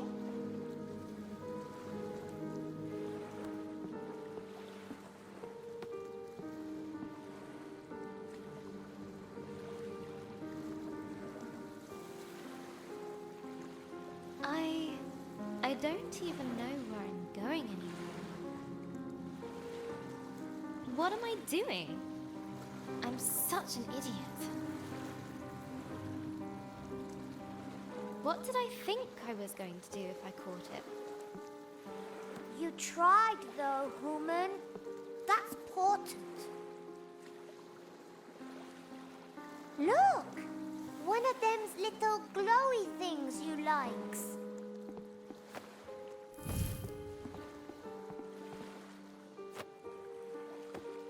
A thing! You likes things too, right? Huh? That's strange.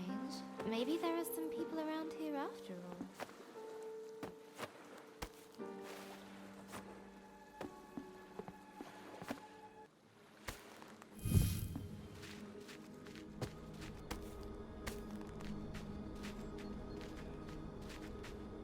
Look! Stuff! All broken. Forgotten. Much sad. Maybe dragon? Clumsy, clumsy. You cold, human? A little, yes. Lump make fireball. You bring wood, yes? Okay. I can do that.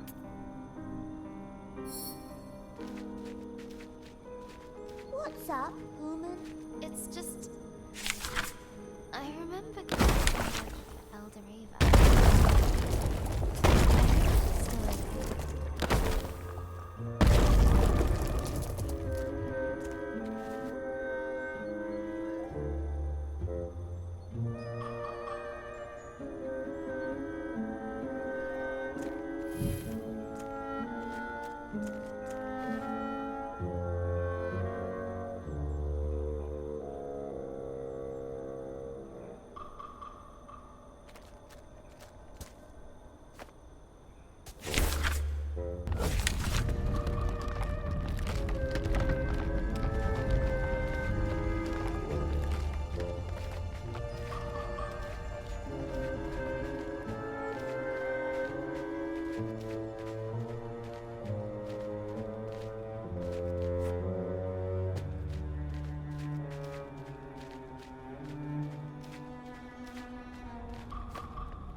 it as good as fruits? Is it? Woman, is it? Where do you come from, Lump? Don't remember. You don't remember anything? Lump just remember anger. Then you, woman. Okay, that should be enough. Okay. Here Lump goes. Ancient energy stirred, reaching into the place beyond.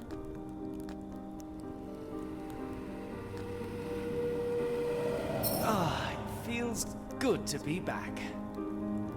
Already? It's only been a millennia. Is it not wonderful to see light again? To feel sun? I was just getting comfortable in the howling void. Who are you two? Ooh, ancient ones. Thought you was a myth. Oh, no, no, my little friend. We are very real. No, we're not. You're imagining us. Go away now. Now we're here. What can we do to help you? Lump! They could help us get to the dragon. But nothing is free in this market, or in life. You must provide 3 offerings to the flame. Should we... If help human, if it make human happy, Lump say do it.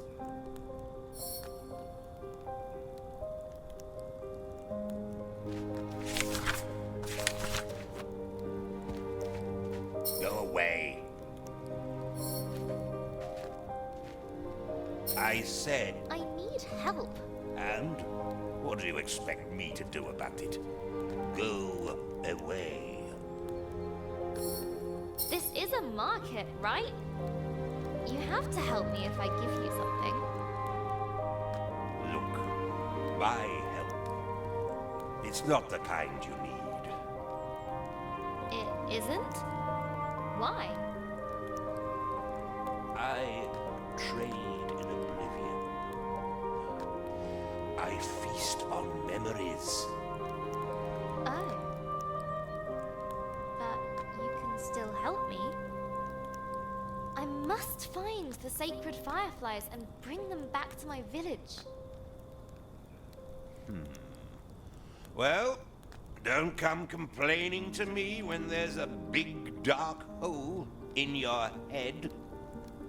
What memory are you prepared to consign to the flames?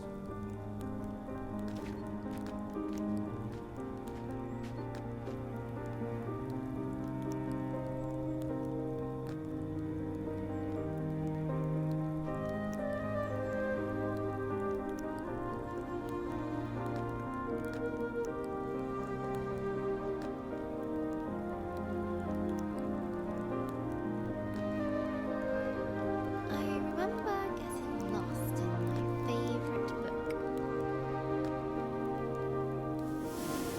No, you don't. Don't what? Don't remember. Never mind, never mind. Look, this bit can go on forever. The offering has been made. Thank you, I guess?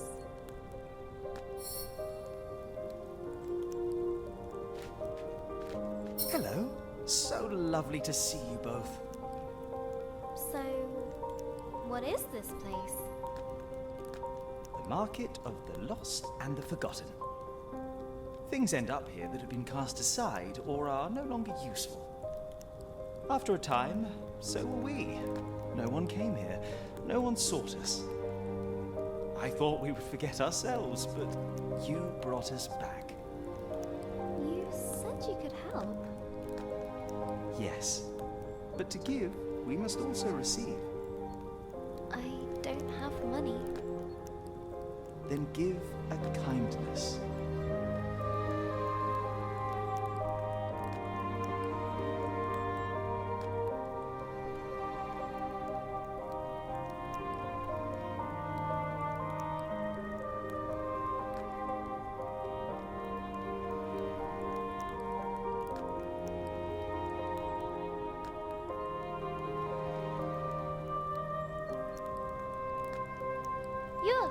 wonderful today.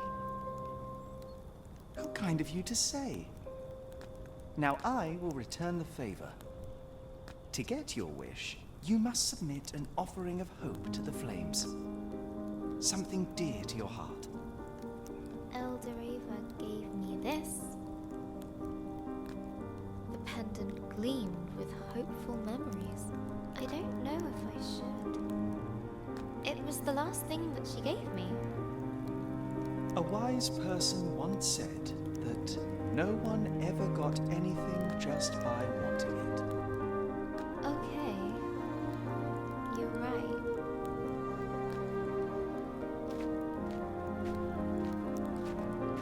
A crack and a spark, and the pendant was gone in the flames. 2 offerings down. 1 to go, and they'll help me follow the dragon under the lake. Ooh. What next? I don't know. Do you think they'd take another memory? The last offering must keep our fire burning. A gesture of hope, of friendship. But it cannot be given by you. And we've already given you something, so we're out.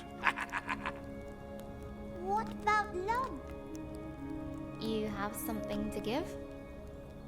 Sure. I got Lump. You would give yourself to help your friend. Of course. Lump? You don't have to do this. There must be another way. This is important to Human. You freed Lump. You gave Lump memories. Lump want to give you something too.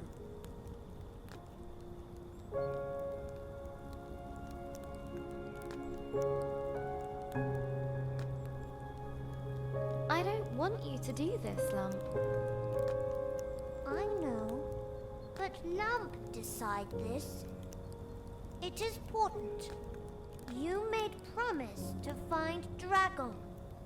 Lump helps.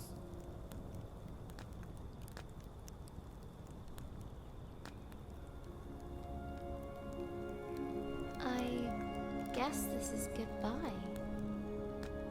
Goodbye for us. Hello for you and Dragon. As little Lump jumped into the fire, the flames began to burn, larger and brighter.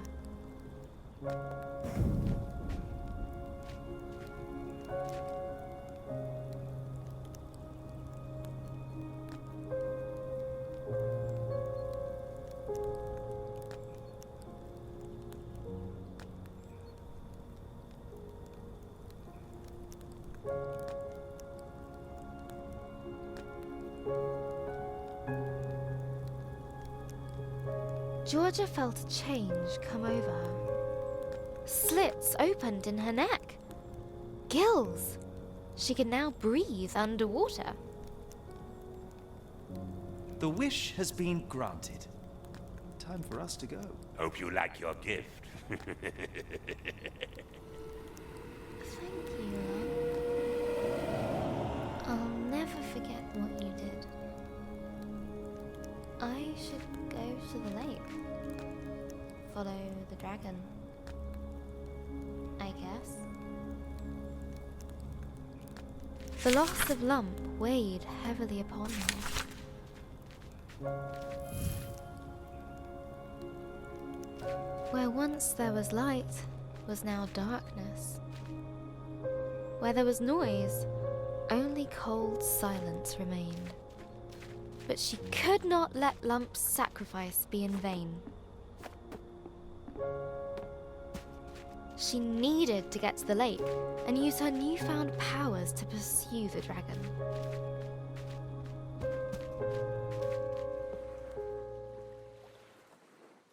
The lake looked murky, but she had to brave its depths.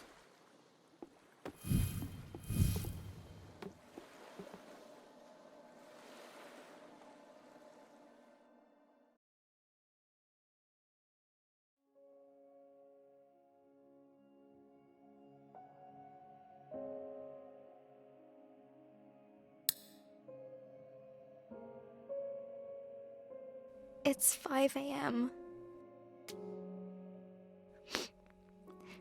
Gran died in the night.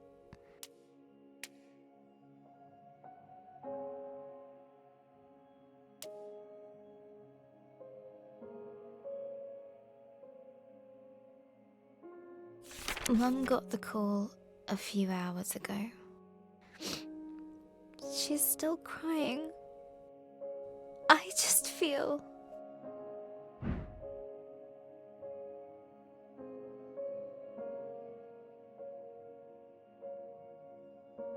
numb.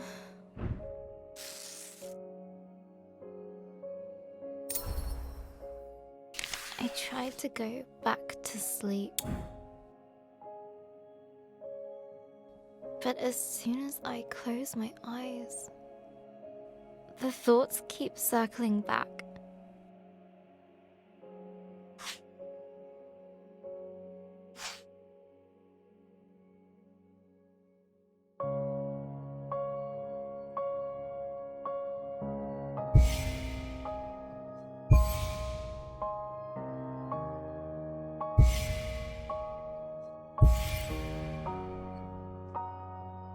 We should have been there. We drove to the hospital first thing in the morning.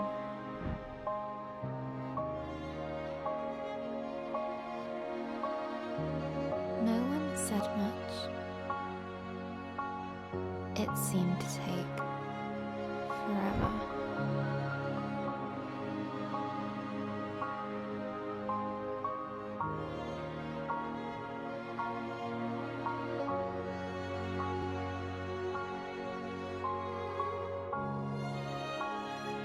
I've never seen a dead body before.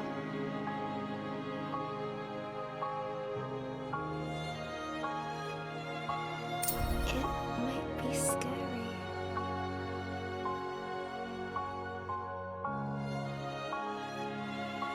But it's just Gran, right?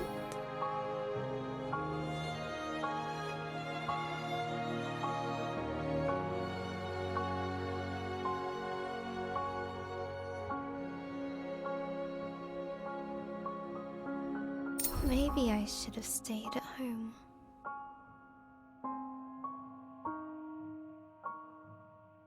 When we finally arrived, I wasn't so sure about being there at all.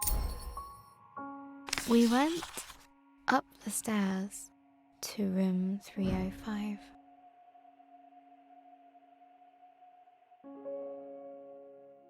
Gran's room.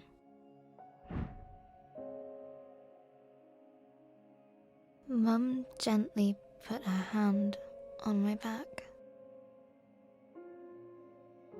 and asked me if I wanted to wait outside. I said yes.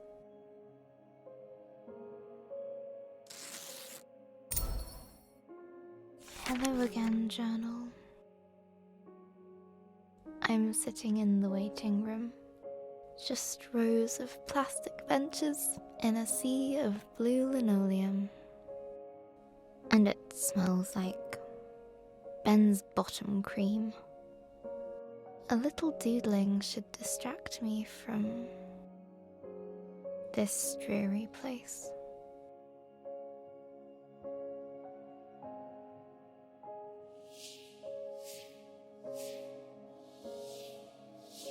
Dad's calling me.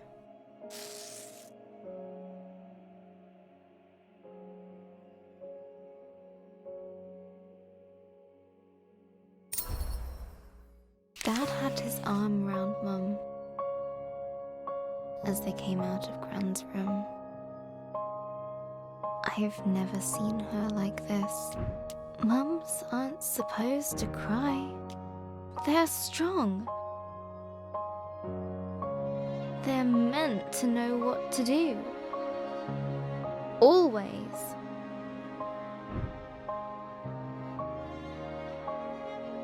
I guess losing your own mum makes you feel like a kid again.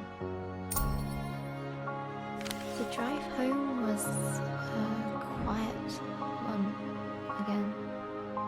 It's silly, but I keep thinking back to Gran's favourite vase, the one Grandad gave her. I was running in the house, even though Gran had told me not to.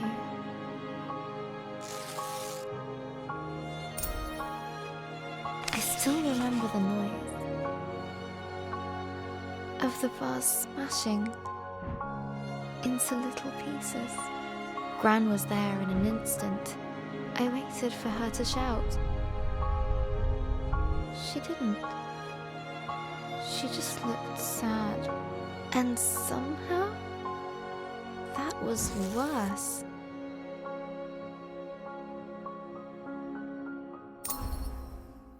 Gran wouldn't let me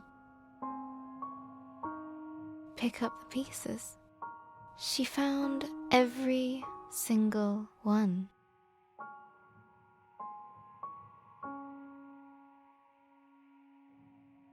And carried them into the kitchen.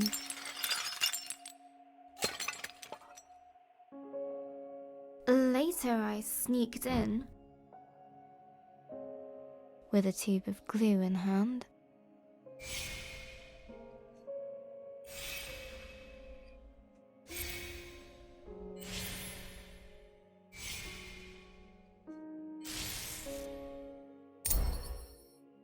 It was a mess. I got glue everywhere. But Gran smiled when she saw the vase. She put it in the cupboard. Later I found it again.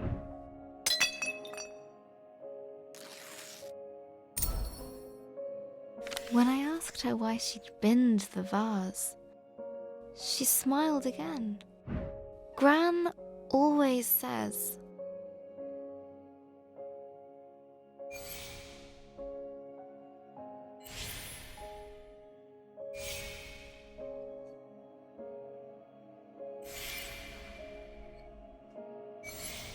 We can't hold on to things forever.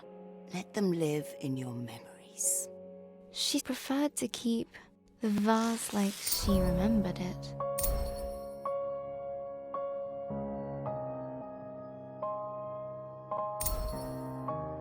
Maybe I hurt Gran's heart, weakened it. That can happen, can't it? Maybe this is all my fault. I should have listened to her. I shouldn't have run in the house.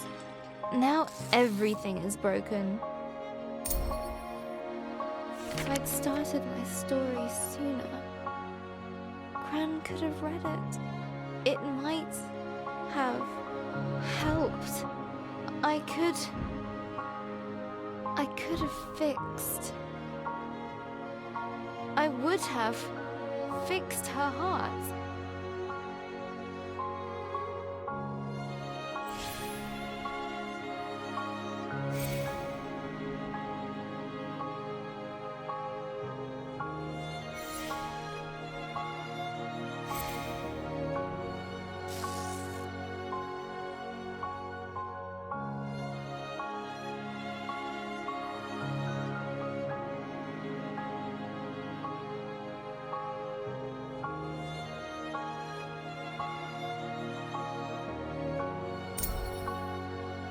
Really, I don't even know how to fix my story.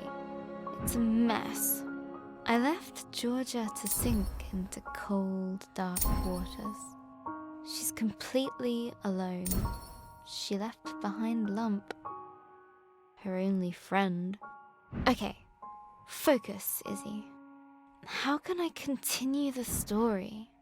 How would she feel about this situation? Georgia felt...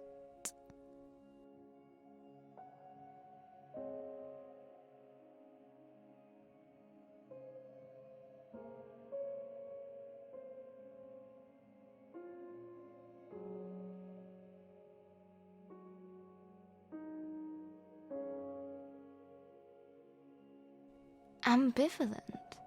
We're getting somewhere. Now, let's see.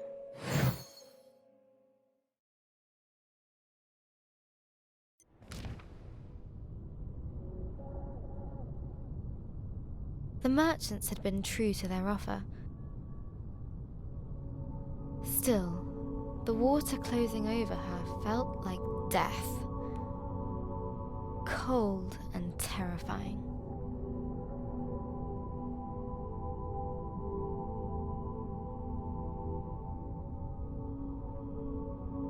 I can breathe! This feels so strange. Wish Lump could have been here. There was nothing I could have done. Was there?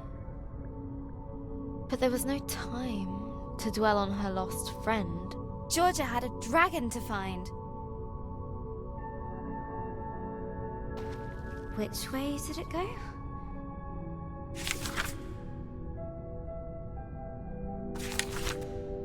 This one. All right. Another branching tunnel. The walls were closing in. Down here, I guess. Far too narrow for winged beasts. Did I guess wrong? A dead end. Oh, I knew it! Wrong tunnel. No. There must be a way. Think, Georgia, think!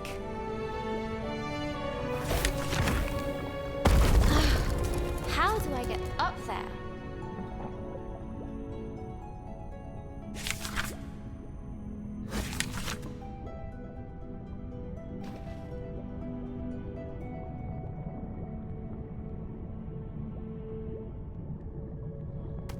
Ha!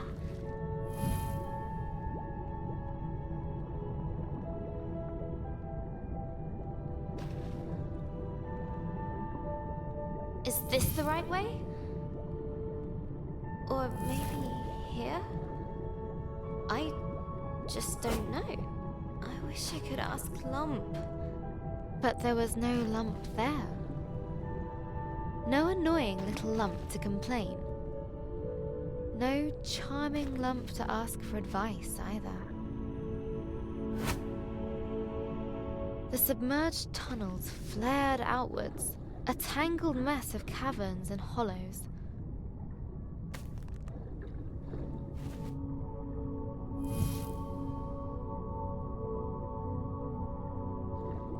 Twisting and turning.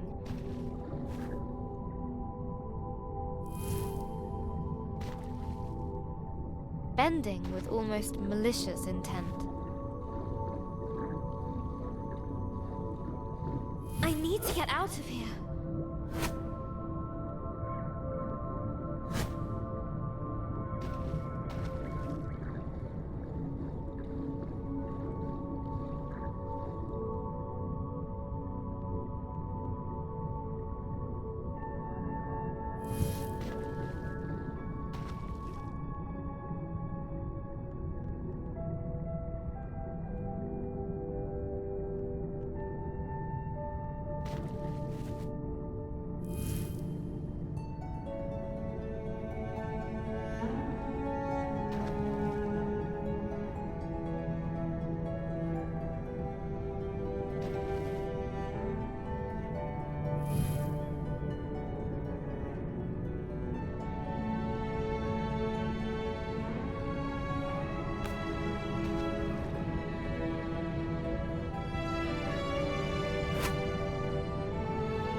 Breathe, Georgia.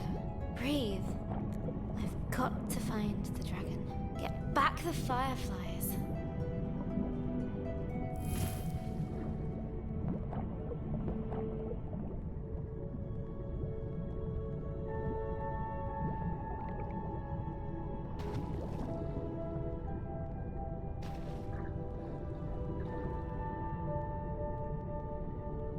You can do this, Georgia. No! Gah!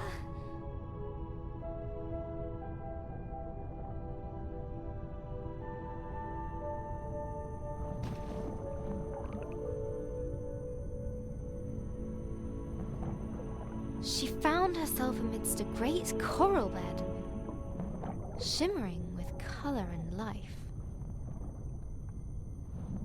Wow, this is beautiful. No, focus.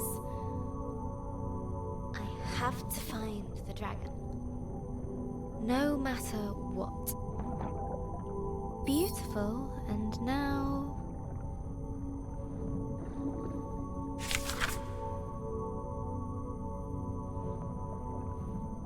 broken.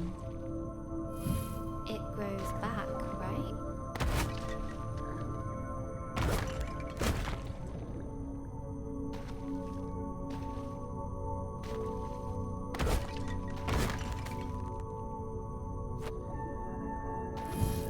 I have a dragon to find.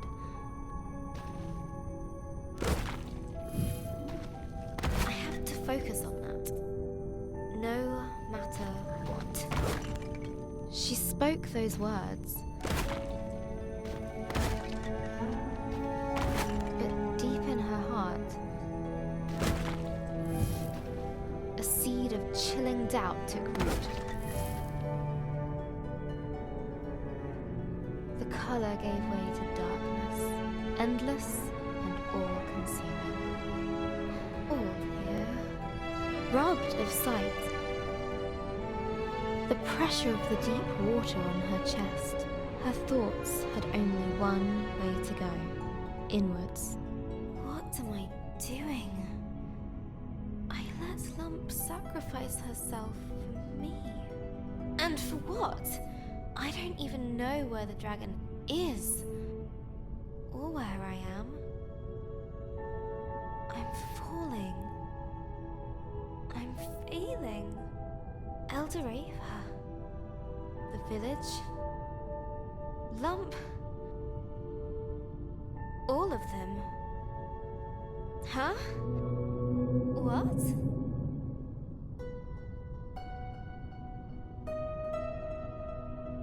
Air?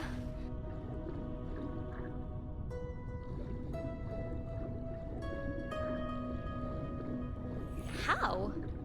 It doesn't matter.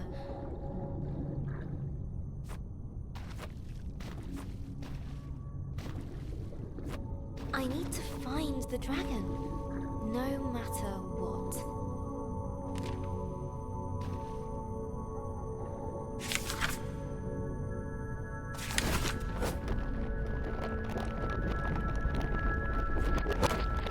A cold determination gripped her.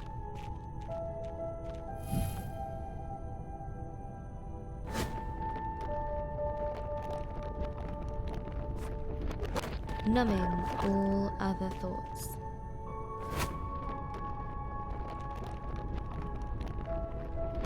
Press forward.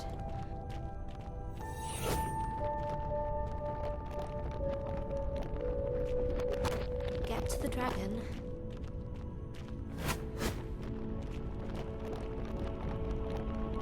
No matter what.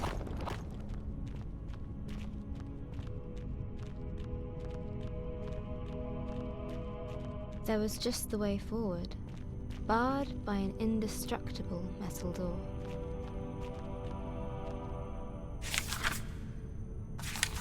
No! I need to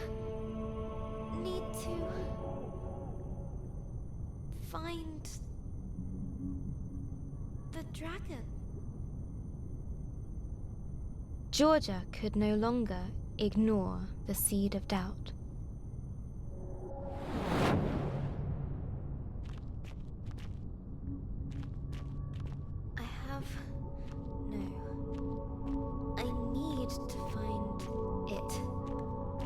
The dragon.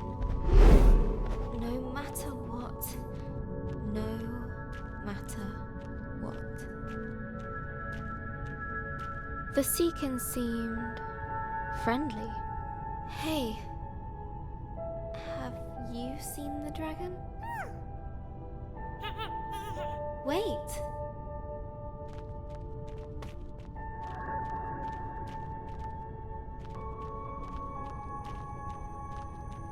A host of them greeted her with curious chatter, warm and welcoming. Have you seen the dragon? Please. No?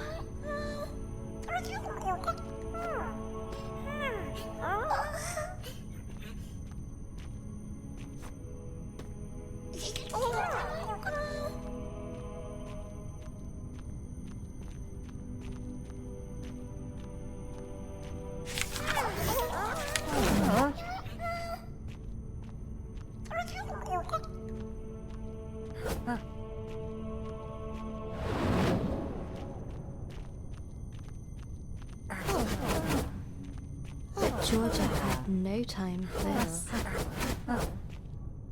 Let me through! I need to find the dragon, no matter what. The words felt hollow and meaningless.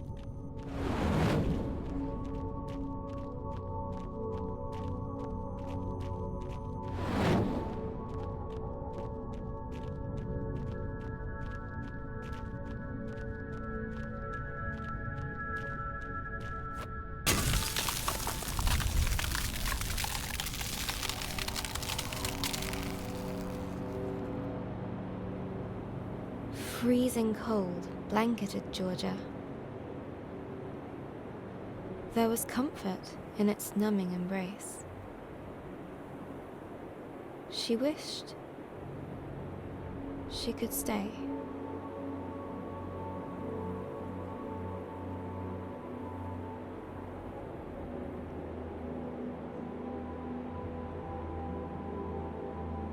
What's happening?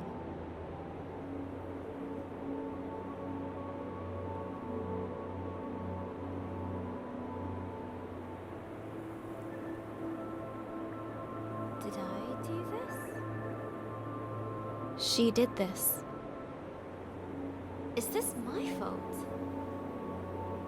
It was her fault. They're home.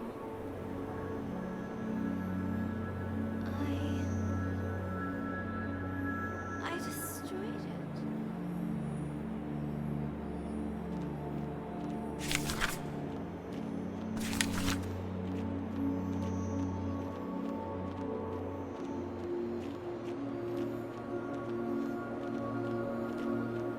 A seakin, encased in ice.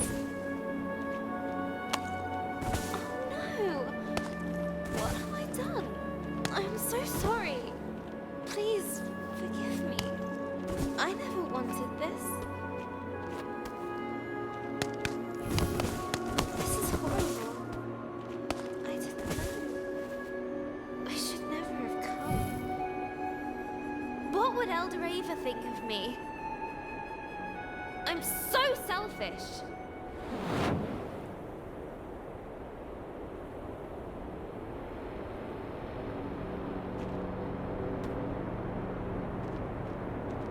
Guilt dogged her every step.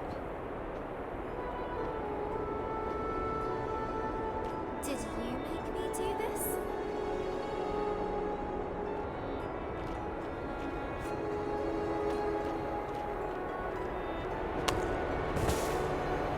It would not rest. It would not leave her. It would not cease. Leave me alone!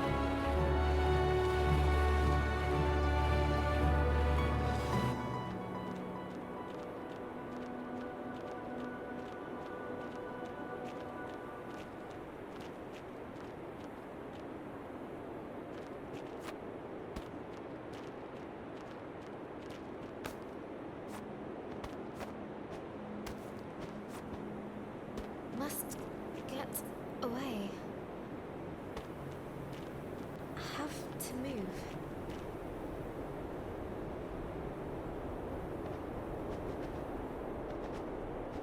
Need to escape.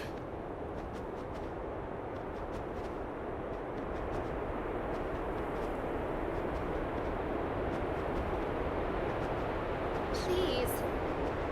I didn't know. I didn't know.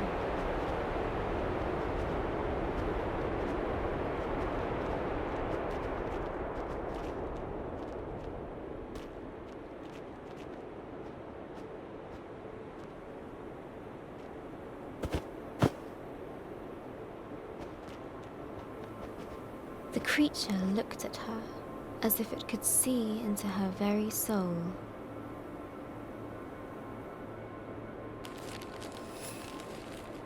Under its stare, her fears crystallized like ice. She knew that she would be eaten.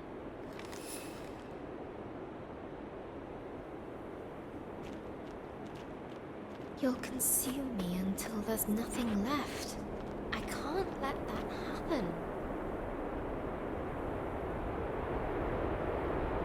Would Georgia embrace her guilt or run from it?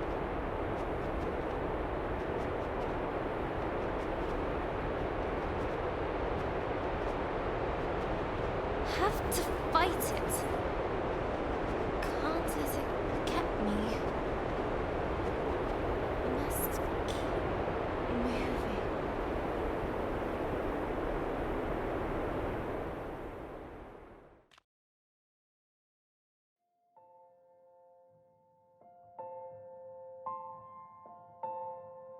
Hello, journal.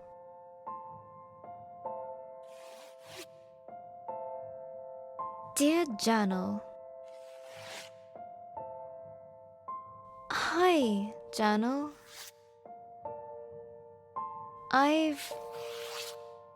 Today...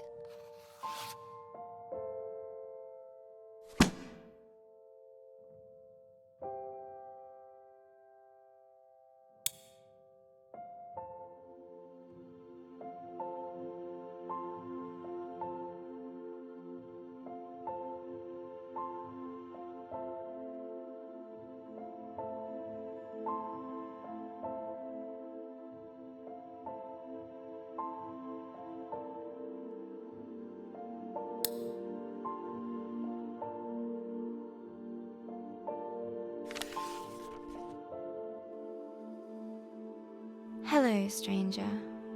I've been thinking a lot about...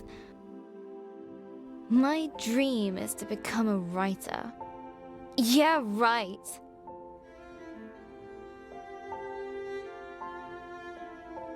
A writer who can't even write.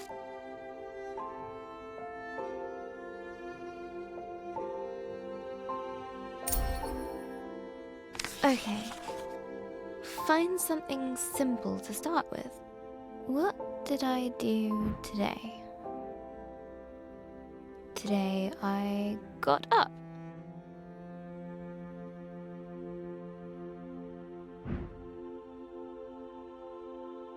I had breakfast.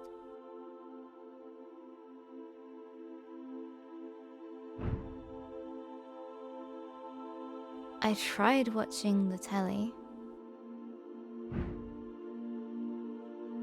That's it. I'm going back to bed. Hi, journal. Another day. Each time I wake up, for the tiniest of moments,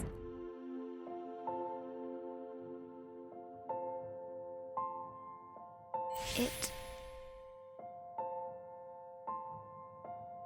isn't true. And it all comes rushing back. It is true.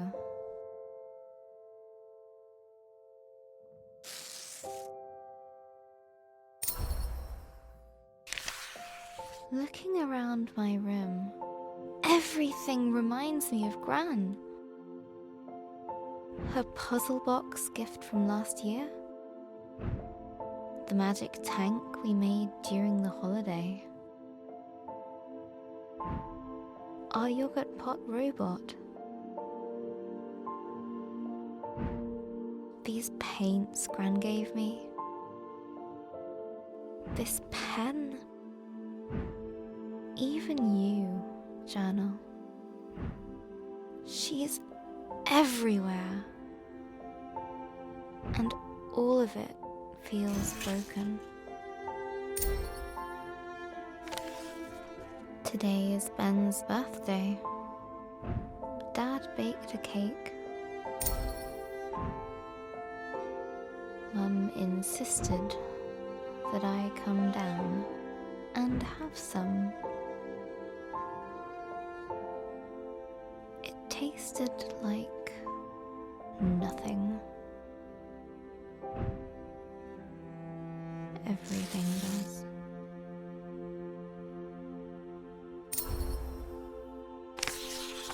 Mum said we need to send out invitations to the funeral. How can she think about that? She's ready to shove Gran into a box like a pet goldfish.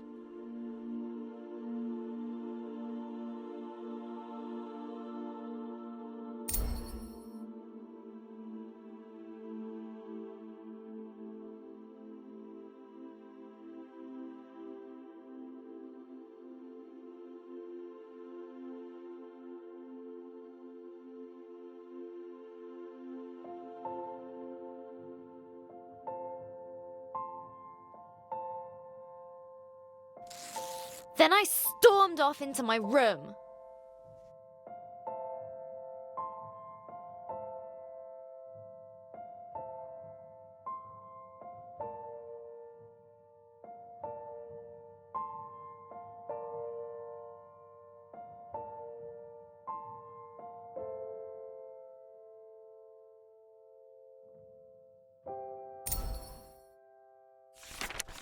Later, Dad came up for some well-meant dad talk.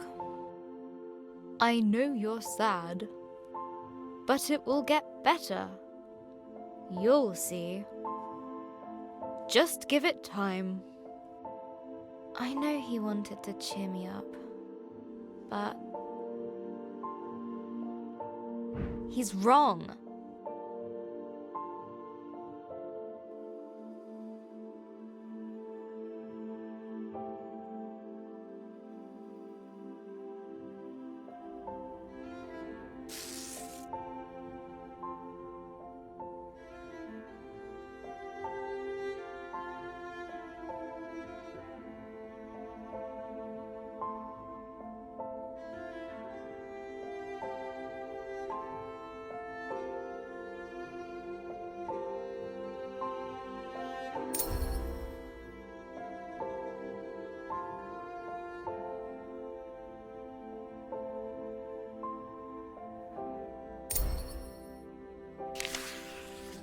The world feels very dark now.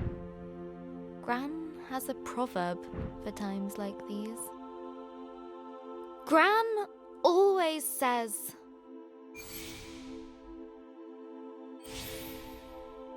"It's always darkest before the dawn." no, that's not right. That's what she would have said.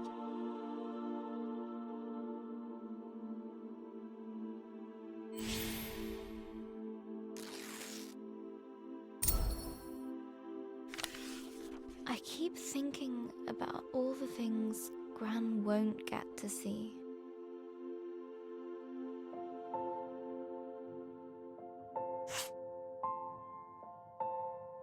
When I go to university, she won't be there.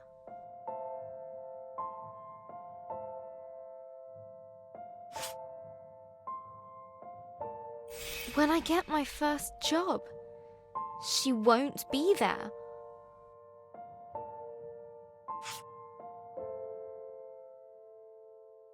If I get married, she won't be there.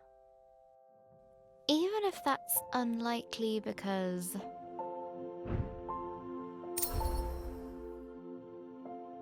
boys, I prefer cats.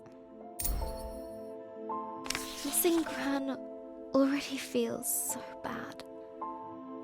But how could I want that feeling to go away? How could I be fine with Gran being gone? I'm going to have to feel like this forever.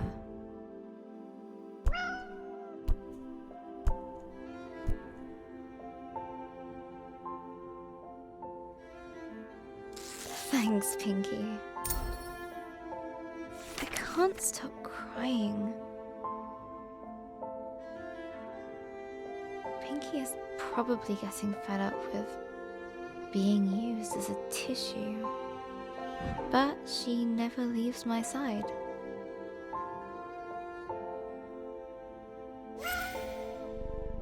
I think that means get back to writing your story. Pinky's got a point. I should at least try to write. I can't leave Georgia like that. She's as lost as I am.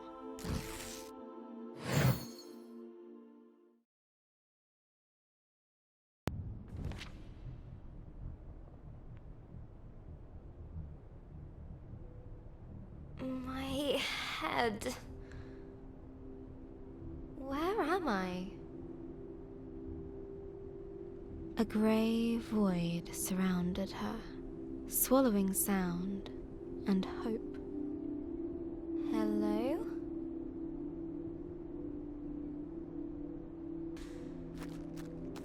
Georgia guessed that if she kept moving, then surely a solution would present itself.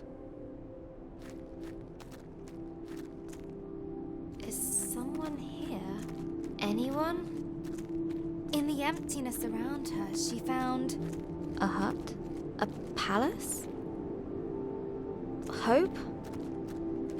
I don't know what comes next.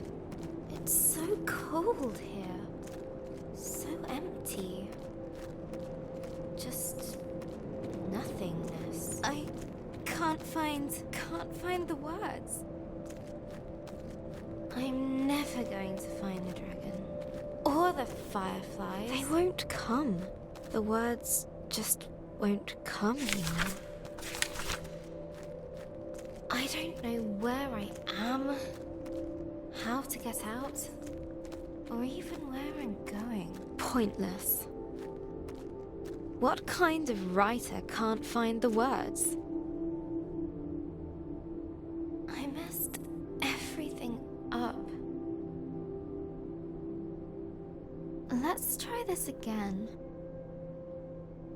Georgia awoke under an old tree in an unfamiliar land. I don't know if I can do this anymore.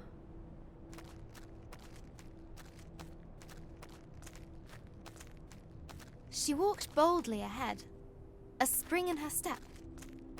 I'm so tired. Georgia knew she just had to keep going. What's the point? Put one foot in front of the other. I've failed. It's over. Whilst she still had breath left in her body, there was still hope. This is all my fault. I should just stop.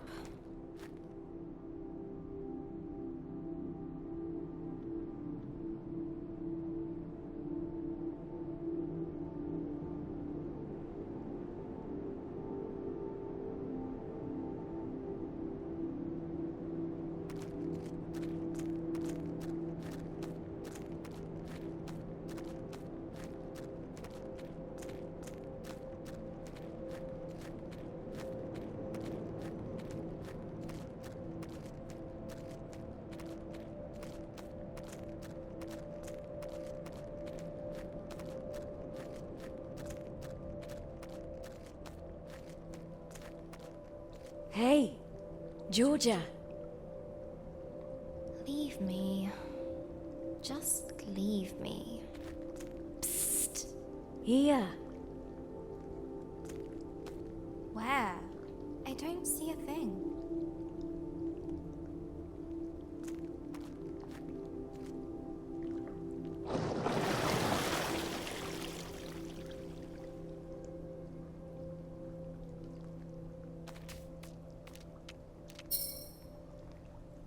I'm right here. Always, always will be. I don't understand. And I don't care. You don't? No. Just leave. I'm meant to be alone. Forever alone and useless. You know I'm right below you. I'm not good company right now. You don't need to be. Why don't you tell me how you came to be here? It sounds silly when I say it now. I lost a dragon. And now...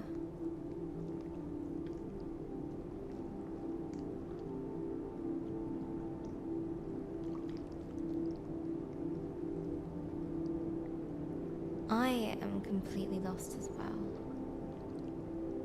Yes, you do look a little lost. That's not entirely helpful. You seem to think that it's wrong to be lost. Well, isn't it? Everyone feels a little lost sometimes, even me. That sounds wrong. Just wrong. I don't mind it, actually. Do you? Well, yes. I usually know what to do and where to go. So, if someone else were lost, what would you tell them to do? I'd tell them to think about all the available options. How about taking your own advice? I guess I could count the spots on your back until we get to someplace else.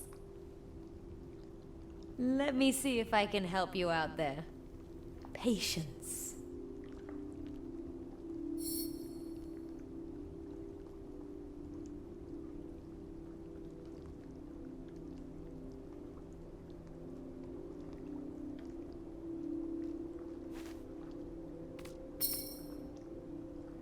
I like listening to you. Would you continue? You do? Oh. Well, okay. It's just...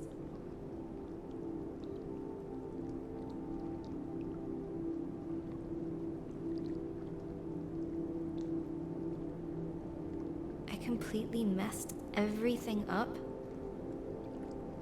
I just don't know what to do next. But at some point you knew, right? You had purpose, hope. Yes. I knew exactly what I needed to do. I had to stop the dragon. Return the fireflies. Save the village. And you couldn't do those things? I tried. But I just ended up doing everything wrong. Everything? Are you sure about that? Well... Think back. Okay. Maybe not everything. Go on. I managed not to get squashed by a flaming giantess. Well then, that's something.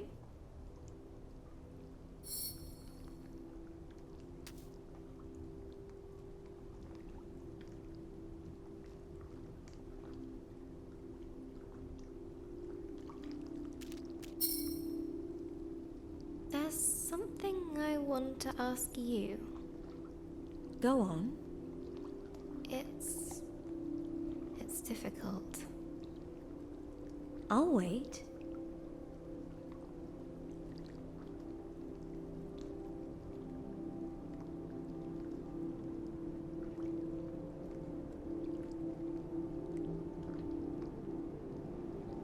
I've no idea what to do now. Maybe you could help me find out what to do? What were you trying to do before you got here? I was trying to find a dragon. It destroyed everything I loved. I need to get the fireflies back. They'll restore my village. But I just don't know what I'm doing anymore. What did you do last time? Last time I what? Found a dragon. What? I've never found one before. Then how can you expect to know exactly what to do? I guess I can't. But I want to. No one ever got anything just by wanting it. You've got to try. You've got to fail sometimes. I guess so.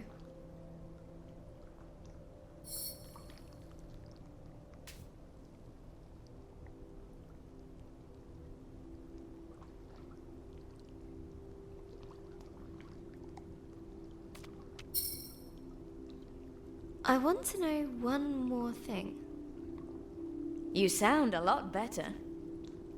I do? I guess I feel better. Well then, time to set course. It's nice of you to listen to me. Anytime. So, anything else?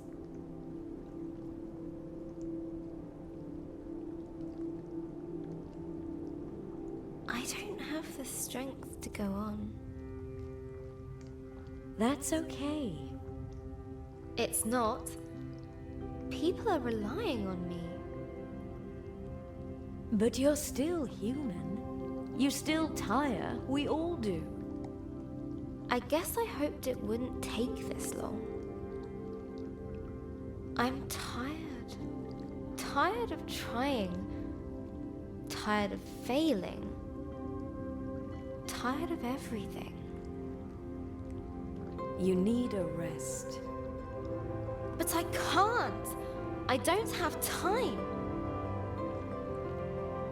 Why? My village is depending on me to get the fireflies back. That sounds like quite a tiring thing to do. Well, yes. Want to take a rest together? That sounds nice.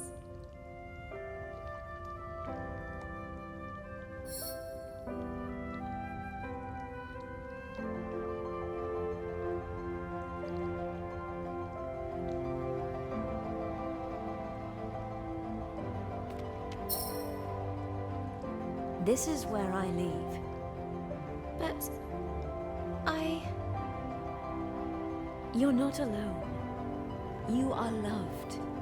Be kind to yourself.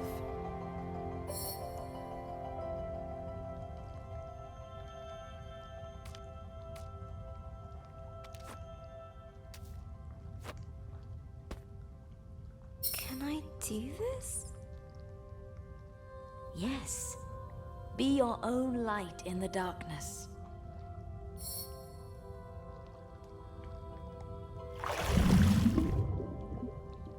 I'll try. Thank you.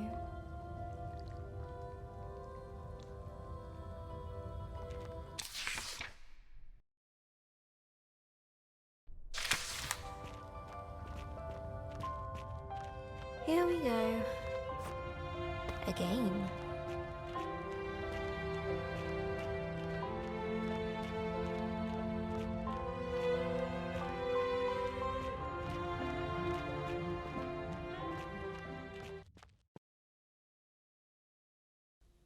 Hello, journal. The funeral was today. Mum and Dad dressed all in black. They even bought a black romper for Ben. I didn't want to wear black.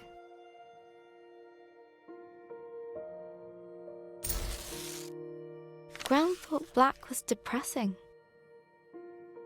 That life was dark enough already.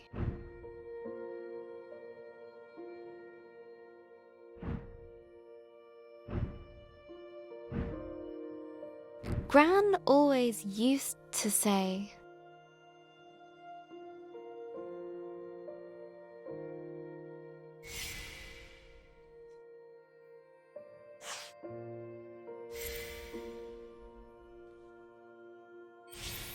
Colors are the music of nature. I'm starting to see what she meant.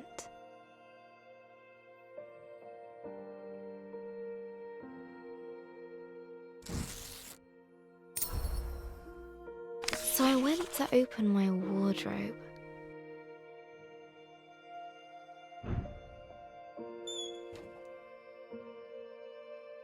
There it was.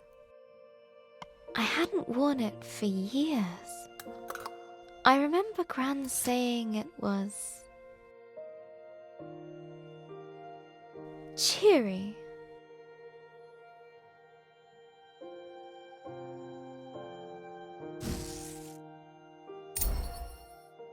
The funeral was outside, in the memorial garden. The sun was shining.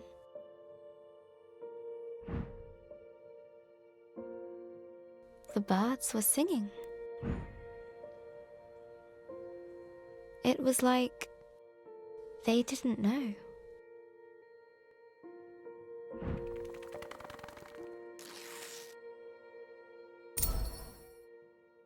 The vicar had just started talking when Uncle Alan stepped into the fish pond.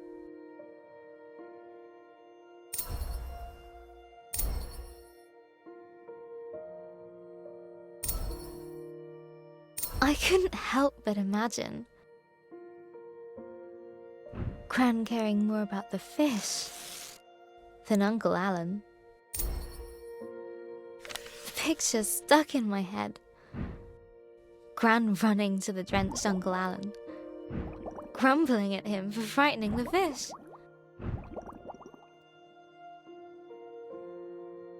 It was too much. The laughter bubbled up inside me. Dad tried to look annoyed.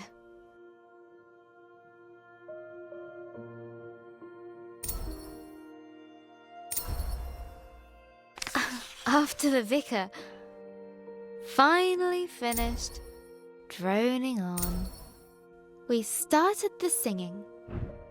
All things bright and beautiful.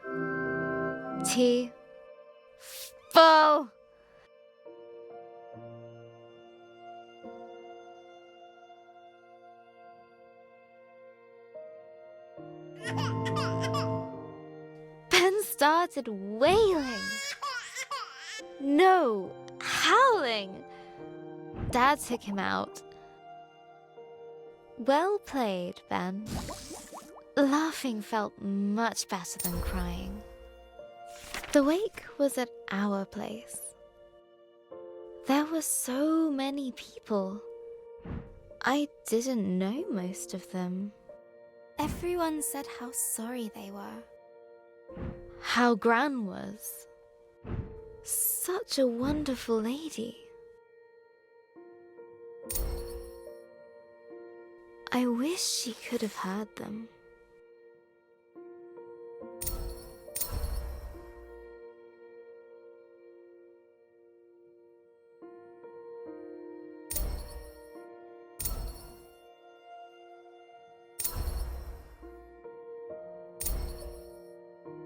Everyone had a story about Gran.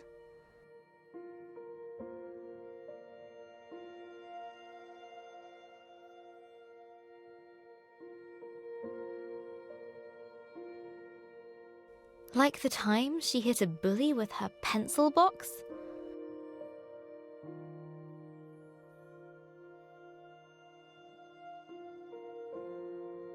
Or when she saved a toad that had hurt its leg.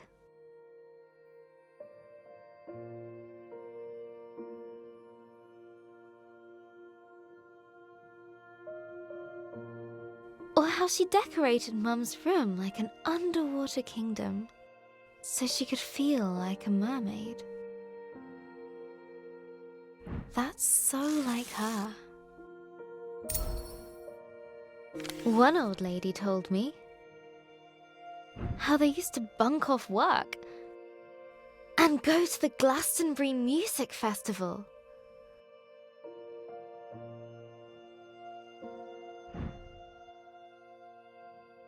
Another of her friends said Gran once got arrested.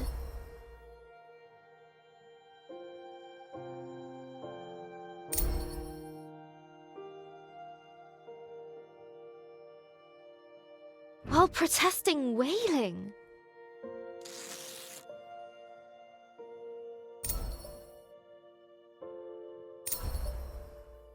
I expected this day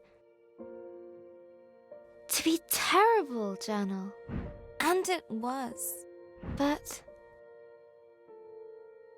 I didn't expect to smile or laugh, to be surprised, to feel happy that people loved Gran like I did.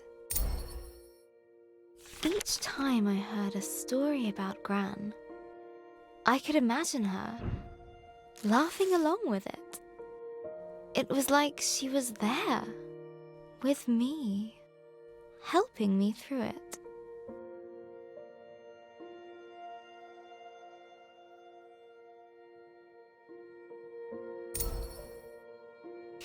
I still feel in pieces, Journal.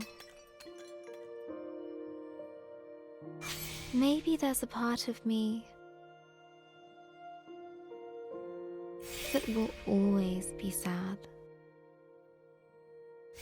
that will always miss her. But maybe that's okay. And that's the way it should be.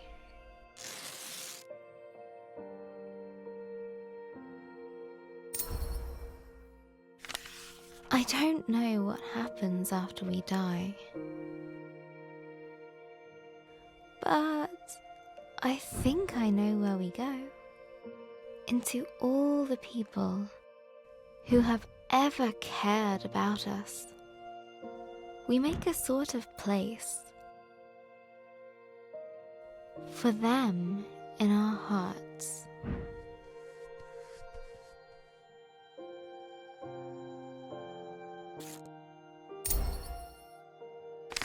I need to finish George's story.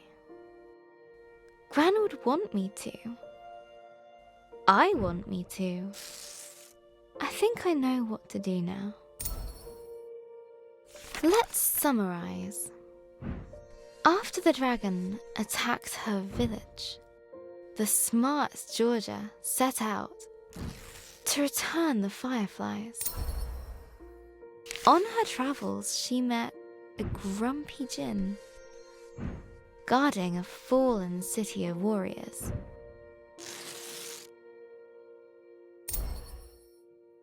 And found a misunderstood fire creature named Lump. They became friends. But then Lump needed to stay behind with the ancient ones in exchange for the gift of water breathing. Deep under the water, inside the lost Seakin Palace, chased by the shadow of remorse, Georgia had her big moment of doubt. But she pulled through it all.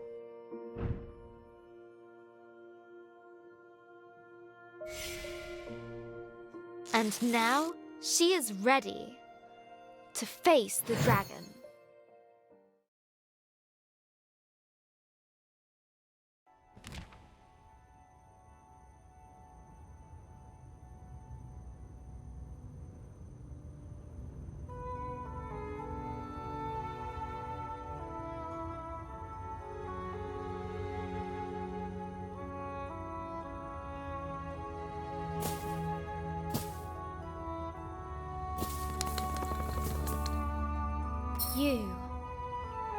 I thought I couldn't face you, but I couldn't face myself. I know you'll always be there. Maybe that's okay. You're part of this adventure. Part of me. Thank you.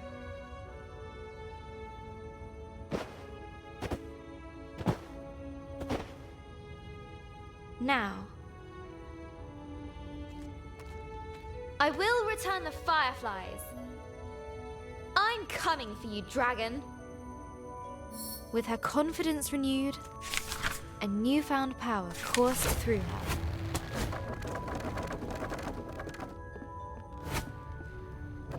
I feel like I can do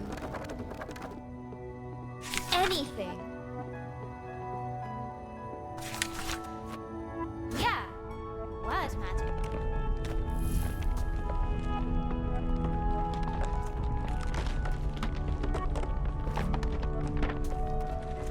Light as a feather.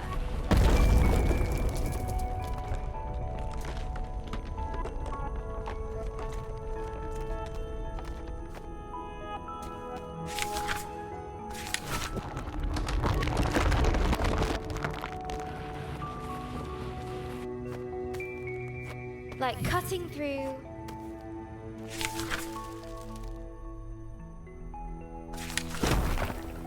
Eldorado's crabapple pie. The world welcomed her.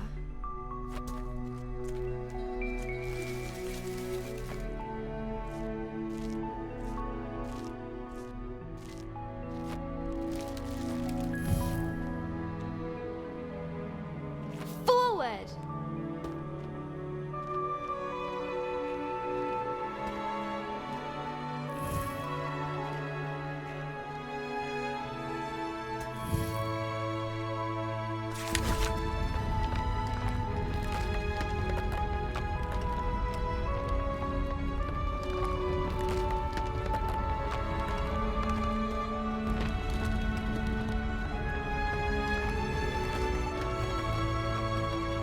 She felt that she could touch the sky. She felt that she could touch the sky.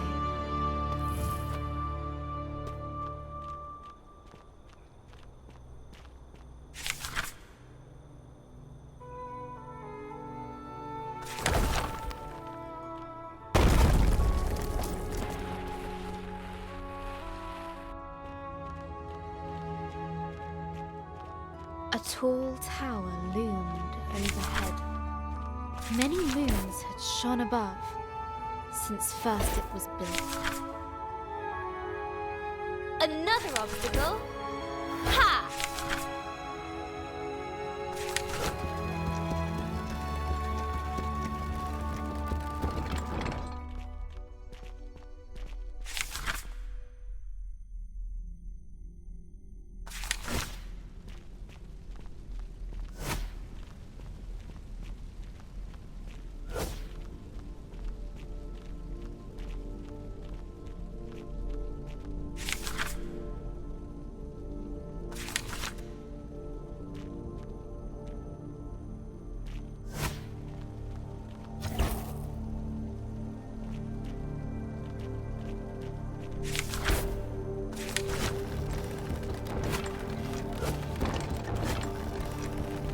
After what I've been through, you really think that will stop me?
that's not disturbing at all. George's voice echoed over the age-old crumbling stones. A lone figure stood, unbowed, defiant. It drew her to it. Her foe rose before her. No breath in its body, but no less terrifying.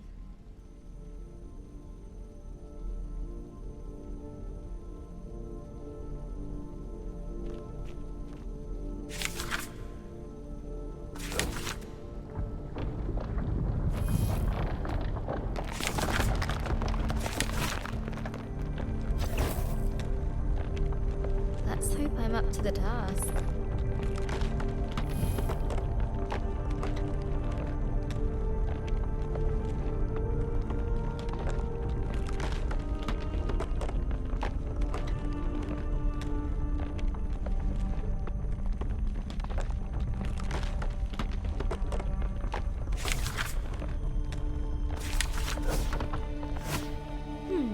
What now?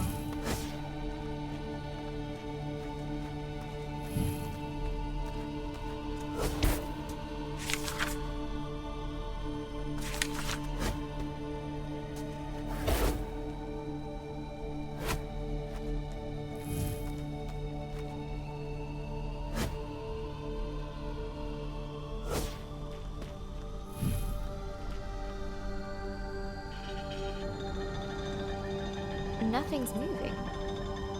Must be more to do.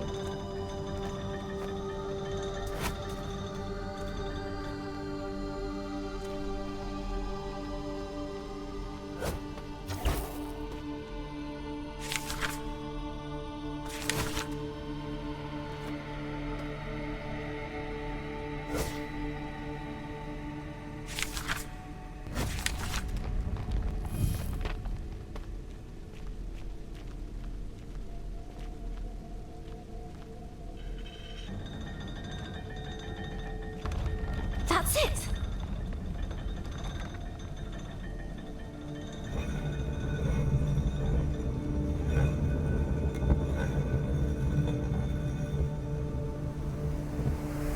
A gust of fresh air rewarded George's efforts.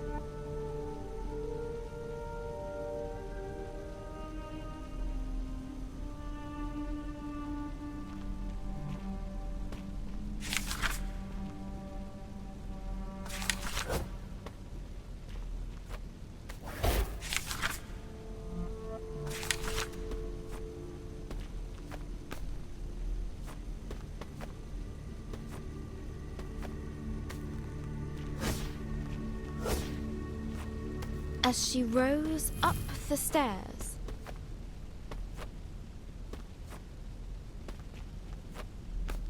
Georgia knew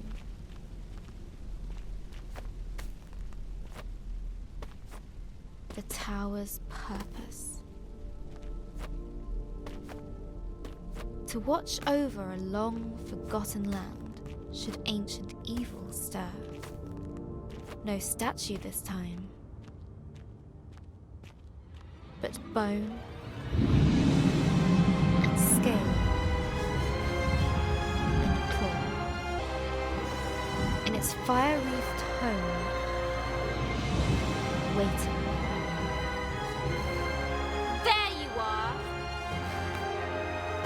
And here I come! Maybe this wasn't such a good idea. It was a great idea! Woo! Ha-ha!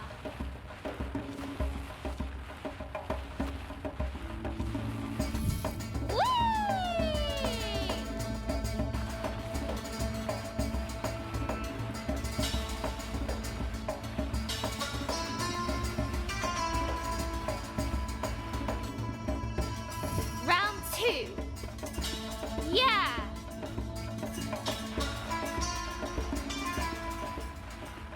The world darkened around Georgia. She had reached the Dragon's Mountain.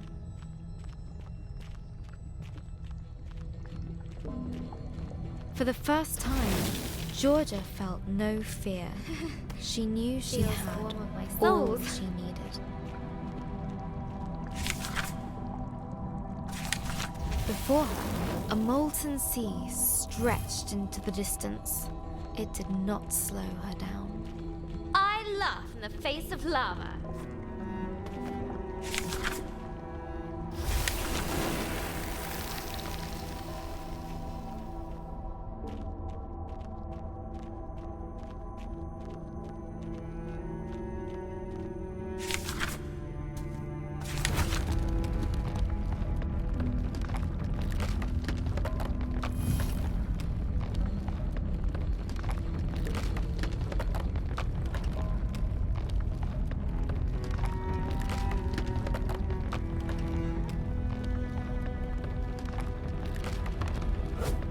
Suddenly, Georgia no longer felt the heat.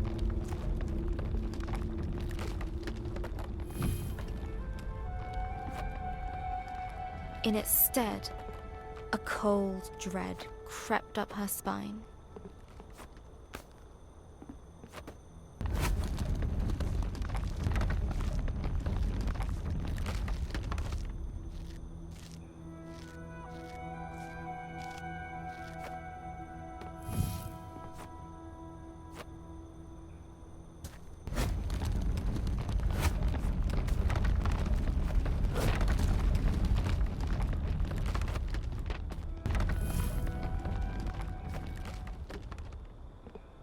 This looks like my village. But it can't be. It's a trick. It has to be. An eerily familiar sight awaited her. That's my house. How? Eldoreva!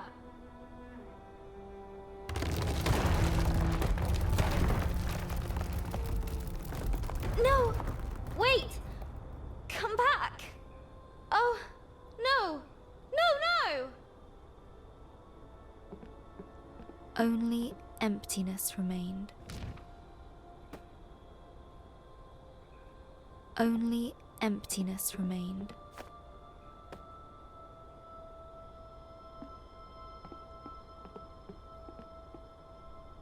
Her thoughts raced ahead of her.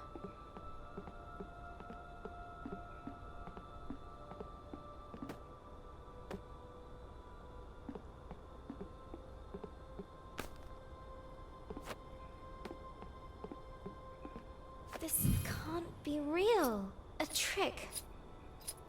I can't let it be real.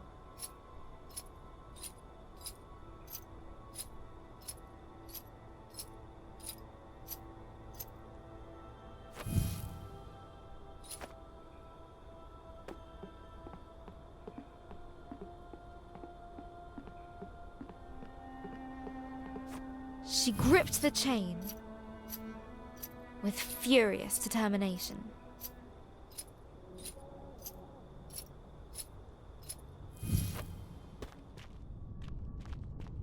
I know you're there.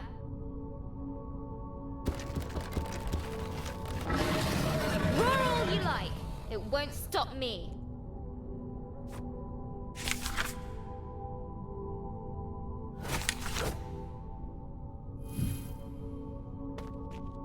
Oh. I hope you can forgive me. Torn between rage and regret,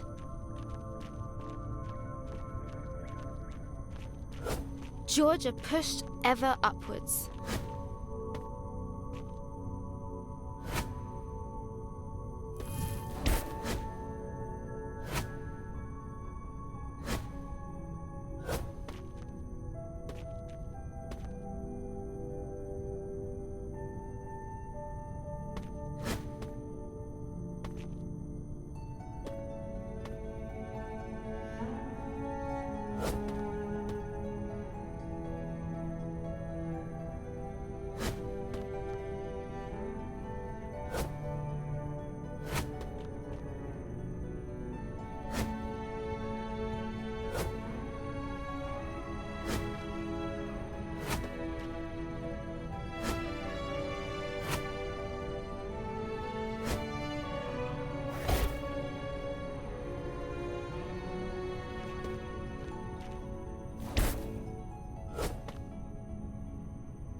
But even through adversity within and without, her determination shone bright. She had grown.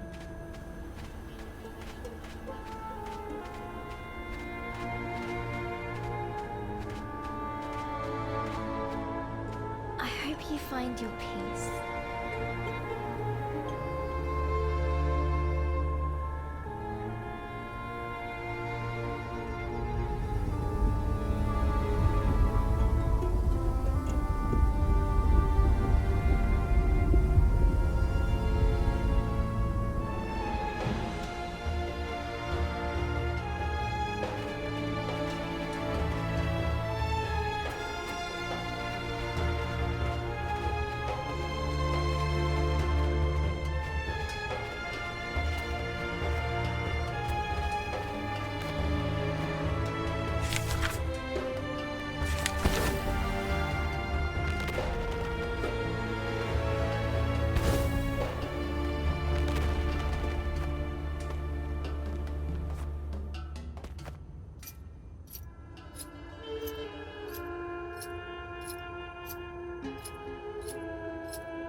Almost there, chilling winds shook her to the bone.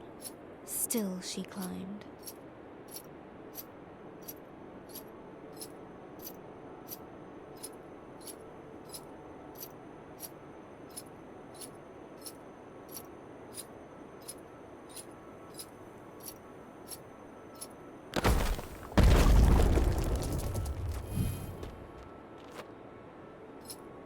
Almost there!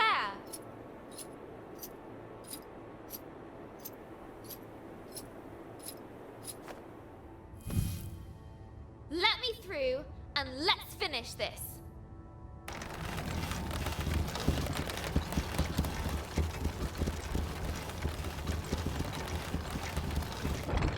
Glad we're on the same page. Every stride, pushing against,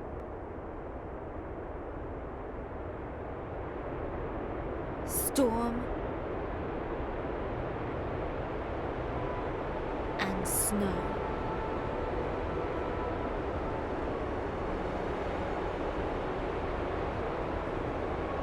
Defiant, unwavering. One step after the other.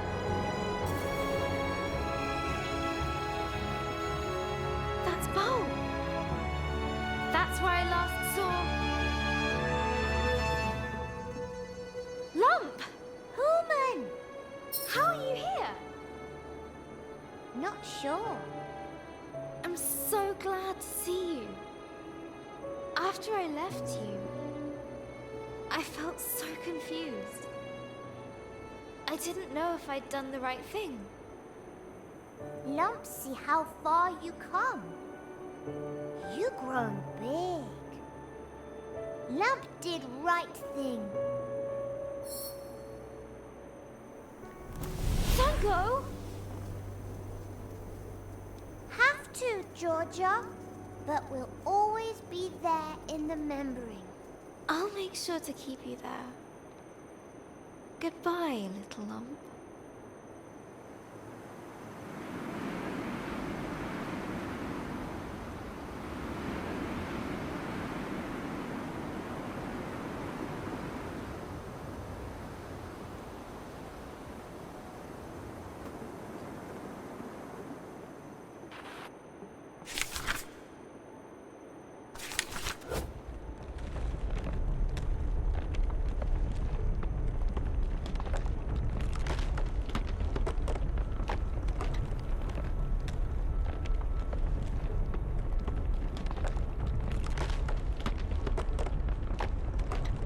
Hello, dragon.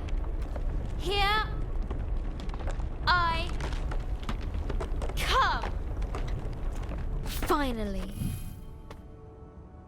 Georgia readied herself for a confrontation.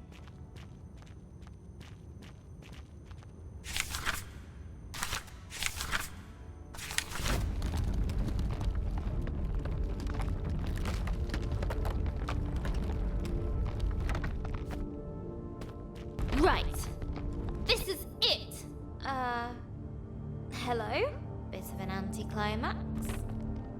When she first set out, Georgia wanted to return the sacred fireflies to their rightful home. But now she realized that, regardless of how her adventure ended, the journey had forever changed her.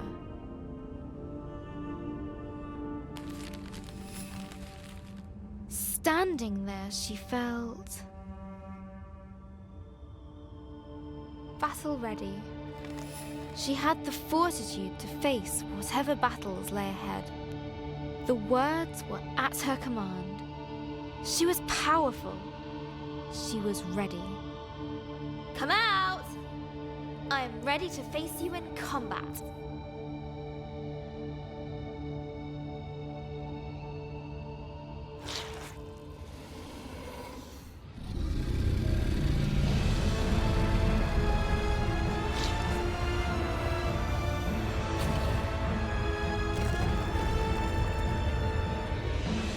I really don't think you are. Scare away all our sacred fireflies. Why?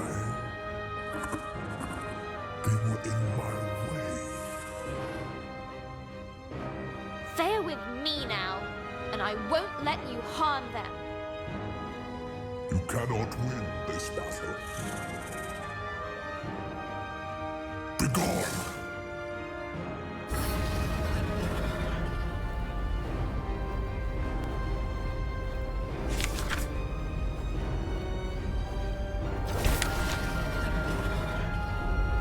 You can't just make me disappear. I am the Unmaker, the Ender of worlds. Not this one. All things must come to an end. Your friends, your family, you. Not if I can help it. In time, even dragons fade. Ponder this elsewhere.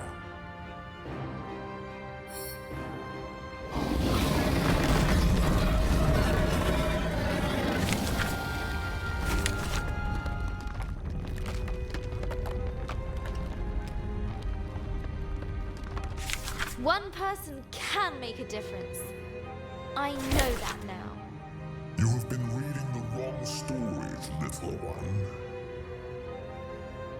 Sometimes things just end.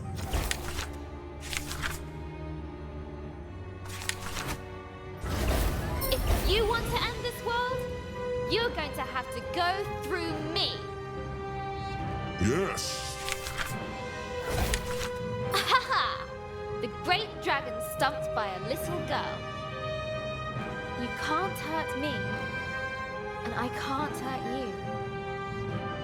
And what is your solution, little one?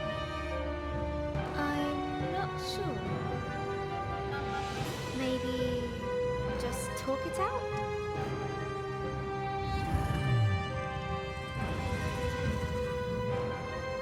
Very well.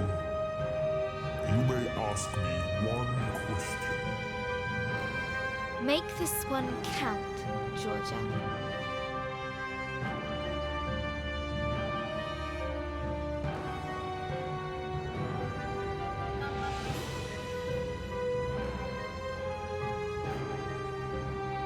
Do you really want to do it? Destroy this world? Want.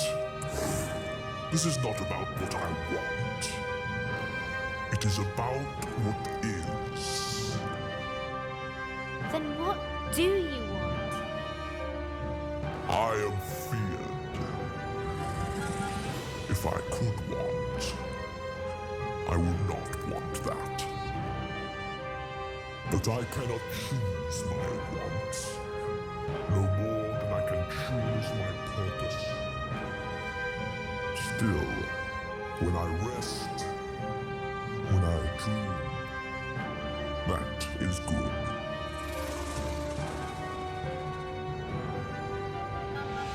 I understand feeling tired. For me too. Everything has been about the journey, the fight. Then perhaps we both need to rest. You have had your one question. I have work to do.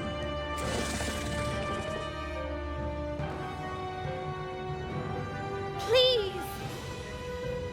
I've overcome so much to get here. I've had to face what I am and what I'm not. It was a struggle. And I think it always will be. I envy your fight. It can be yours too.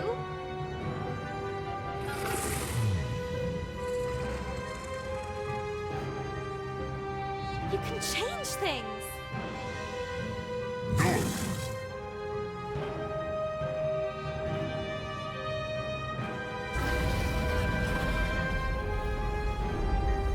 What? Why? You can't hurt me. I did not aim for you.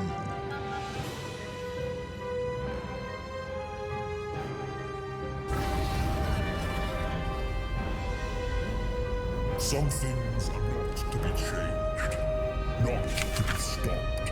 I can't. You can. You will.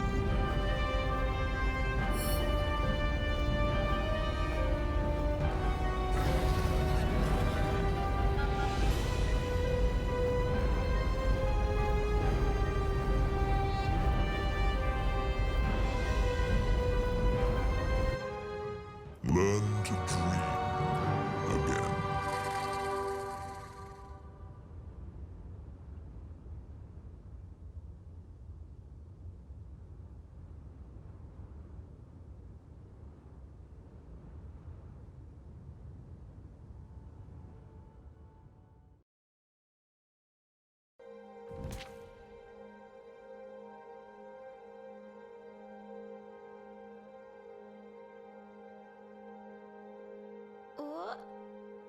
What happened?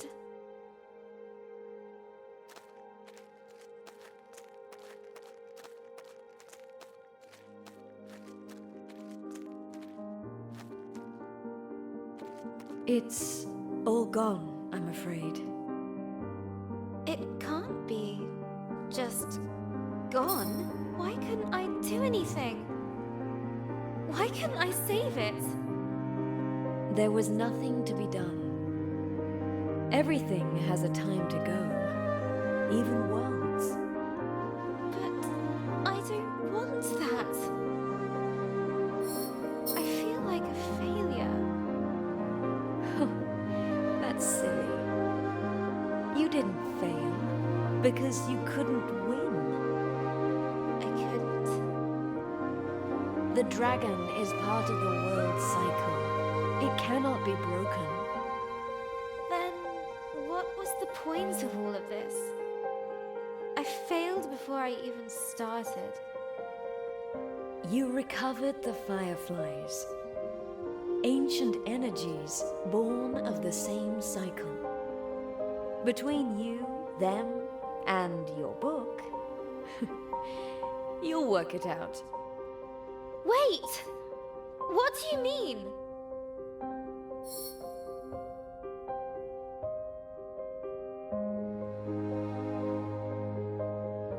Come back! Please come back.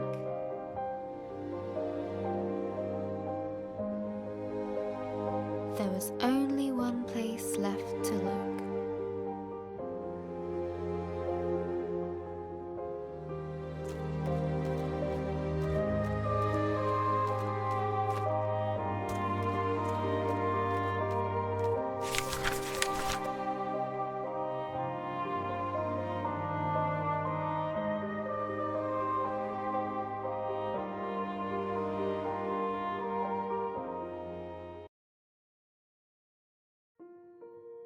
Astoria was gone, but the fireflies still remained, waiting for a new beginning. You're rebuilding the world, aren't you? And you're starting with my memories.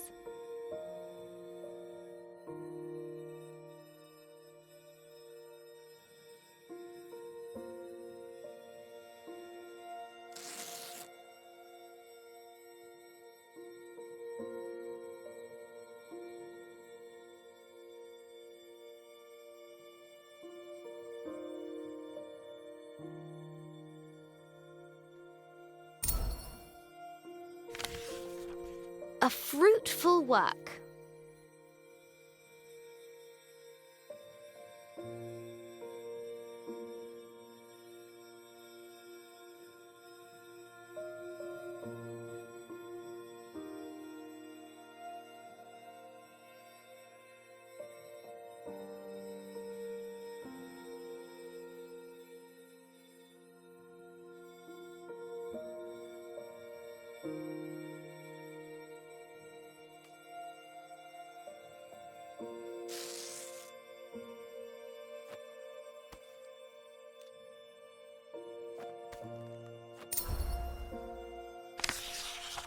A remembrance of home.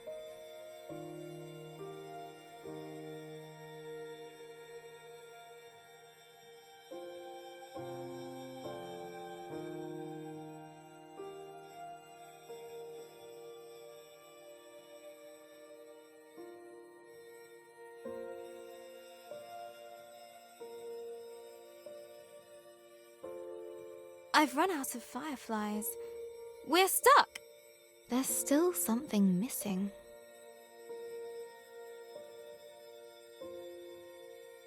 Hey, you're still here, Firefly. Can you help? That's it, Firefly. Now you're ready for a new story. And I have to say goodbye too. Thank you, Firefly.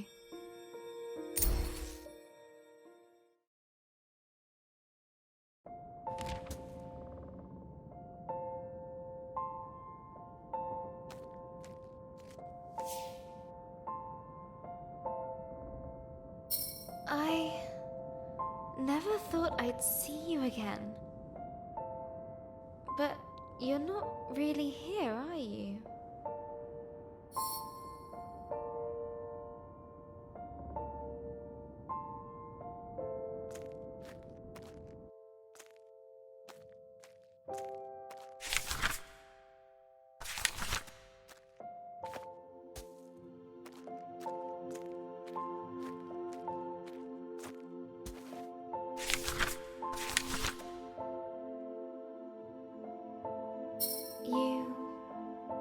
You didn't make it. You knew, didn't you, that you wouldn't?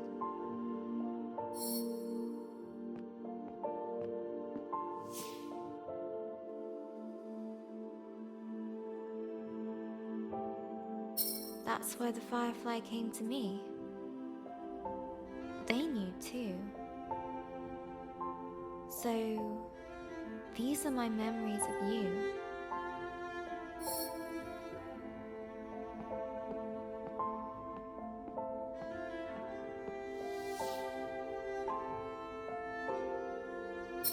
That's where you live now, isn't it? Within me. I'll hold you close. I'll take you with me.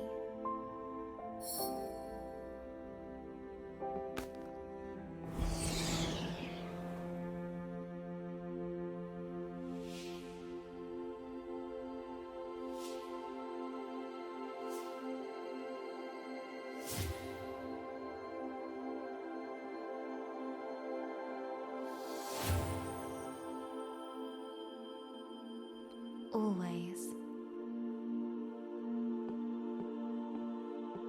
Let's see what adventures lie ahead.